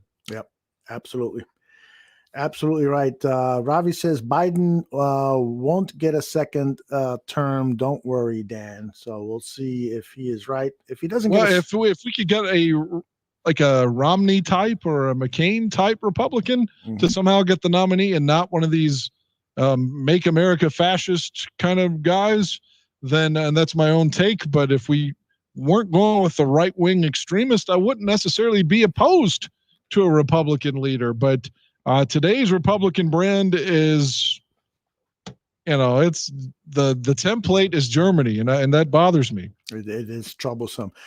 4,000 Clover says he doesn't care. 20 years in Afghanistan was enough. Can't help a country that won't help themselves. But I agree. How many more Americans have to die for the same shit over and over and over? I agree, but it is a little bit more complicated than that. I mean, there are, unfortunately, the Taliban kind of outnumber citizens. And then when you put into effect that the way women are treated there. I mean, that's well, women are treated terribly in Saudi Arabia, and we don't care because they give us money. You're absolutely right. You're absolutely right. But yeah, we'd be getting into a whole long dissertation there about Middle Eastern I gotta politics. go. Unfortunately, I'll just say this, and I always put this out there because I don't want to seem anti-American. My dad was in Vietnam, so I'm not slamming the war and the people that fought in it. But one of the theses coming out of it, obviously, we didn't retain, because it doesn't matter how much you outman an opponent or a country or a people. Or how much more money you have, if you're invading their homeland, they're going to fight to the death. Exactly. And at some point, you have to go home. Mm-hmm. And we should have learned that from Vietnam. And that was a harsh lesson from Vietnam that we didn't retain, That's obviously, because Afghanistan is very similar. You can stay forever, but at some point you got to go home. That's right. And those people, whether we like them or not, or think they're radicals or not, they live there and they're going to die for their land. Mm-hmm. And Absolutely. they're not going to go anywhere. And we should have retained that. Hell, we saw what Afghanistan arguably killed the Soviet Union. Mm-hmm. They were stuck there for a fucking decade, mm-hmm. and it crippled their economy. And we didn't learn from that either. It's anyway, whatever, man. Bears Buffalo Sunday or Saturday at 1. Again, I'll be going to a concert. Can't watch it live, but as much as I love number 10 as a Bear, please don't let him beat us on Saturday. There you go. Well, enjoy the concert. Tell Brandy I said hi, and looking forward to talking to you next week right here on Dan and Aldo Bear Their Souls. Take care, brother. Yeah, maybe with Eric Kramer. Yeah, I hope so. Oh, can't wait. All right, man. All right. Everyone be well. All right. And I'll just let people know that we've got a lot of great programming coming up for you. Lots of Bear stuff, more Chicago Bulls stuff. I hope you've been following our new Bulls podcast, Bulls Gold. It's on audio only, although there is a video version of the audio podcast here on our YouTube channel. It's just a bunch of view meters going up and down. But those guys do an excellent job. Edward Schuler and Salim Sudorala. Their last show with Mark Schindler. I mean, if you love Bulls basketball, you should really listen to that episode. They have a great conversation with Schindler about the game of basketball. And, of course, Bulls 101, which has been with us now for about 4 or 5 months. That's on live on video here on our YouTube channel, Saturdays at 11 p.m. Central. They are continuing to do a great job. And then C-Red Radio, our Thursday night, 6 p.m. show, is coming back very soon. So we've got 3 great Chicago Bulls programs, tons of great stuff on the Chicago Bears. Greg Gabriel is now on Mondays. He's talking about Bears games after the game. So we started this past Monday. So that show is available. Greg's got great insight into the Chicago Bears and the NFL. Scouting director for the Bears for 10 years. So we got a lot of great stuff. So hopefully you're listening and sharing with others. Let me see what the chat room is saying before I say goodbye. People are just saying peace out and bye. And really appreciate you guys sticking with us. Another 3-hour show is done. We will see you next week. Bye-bye.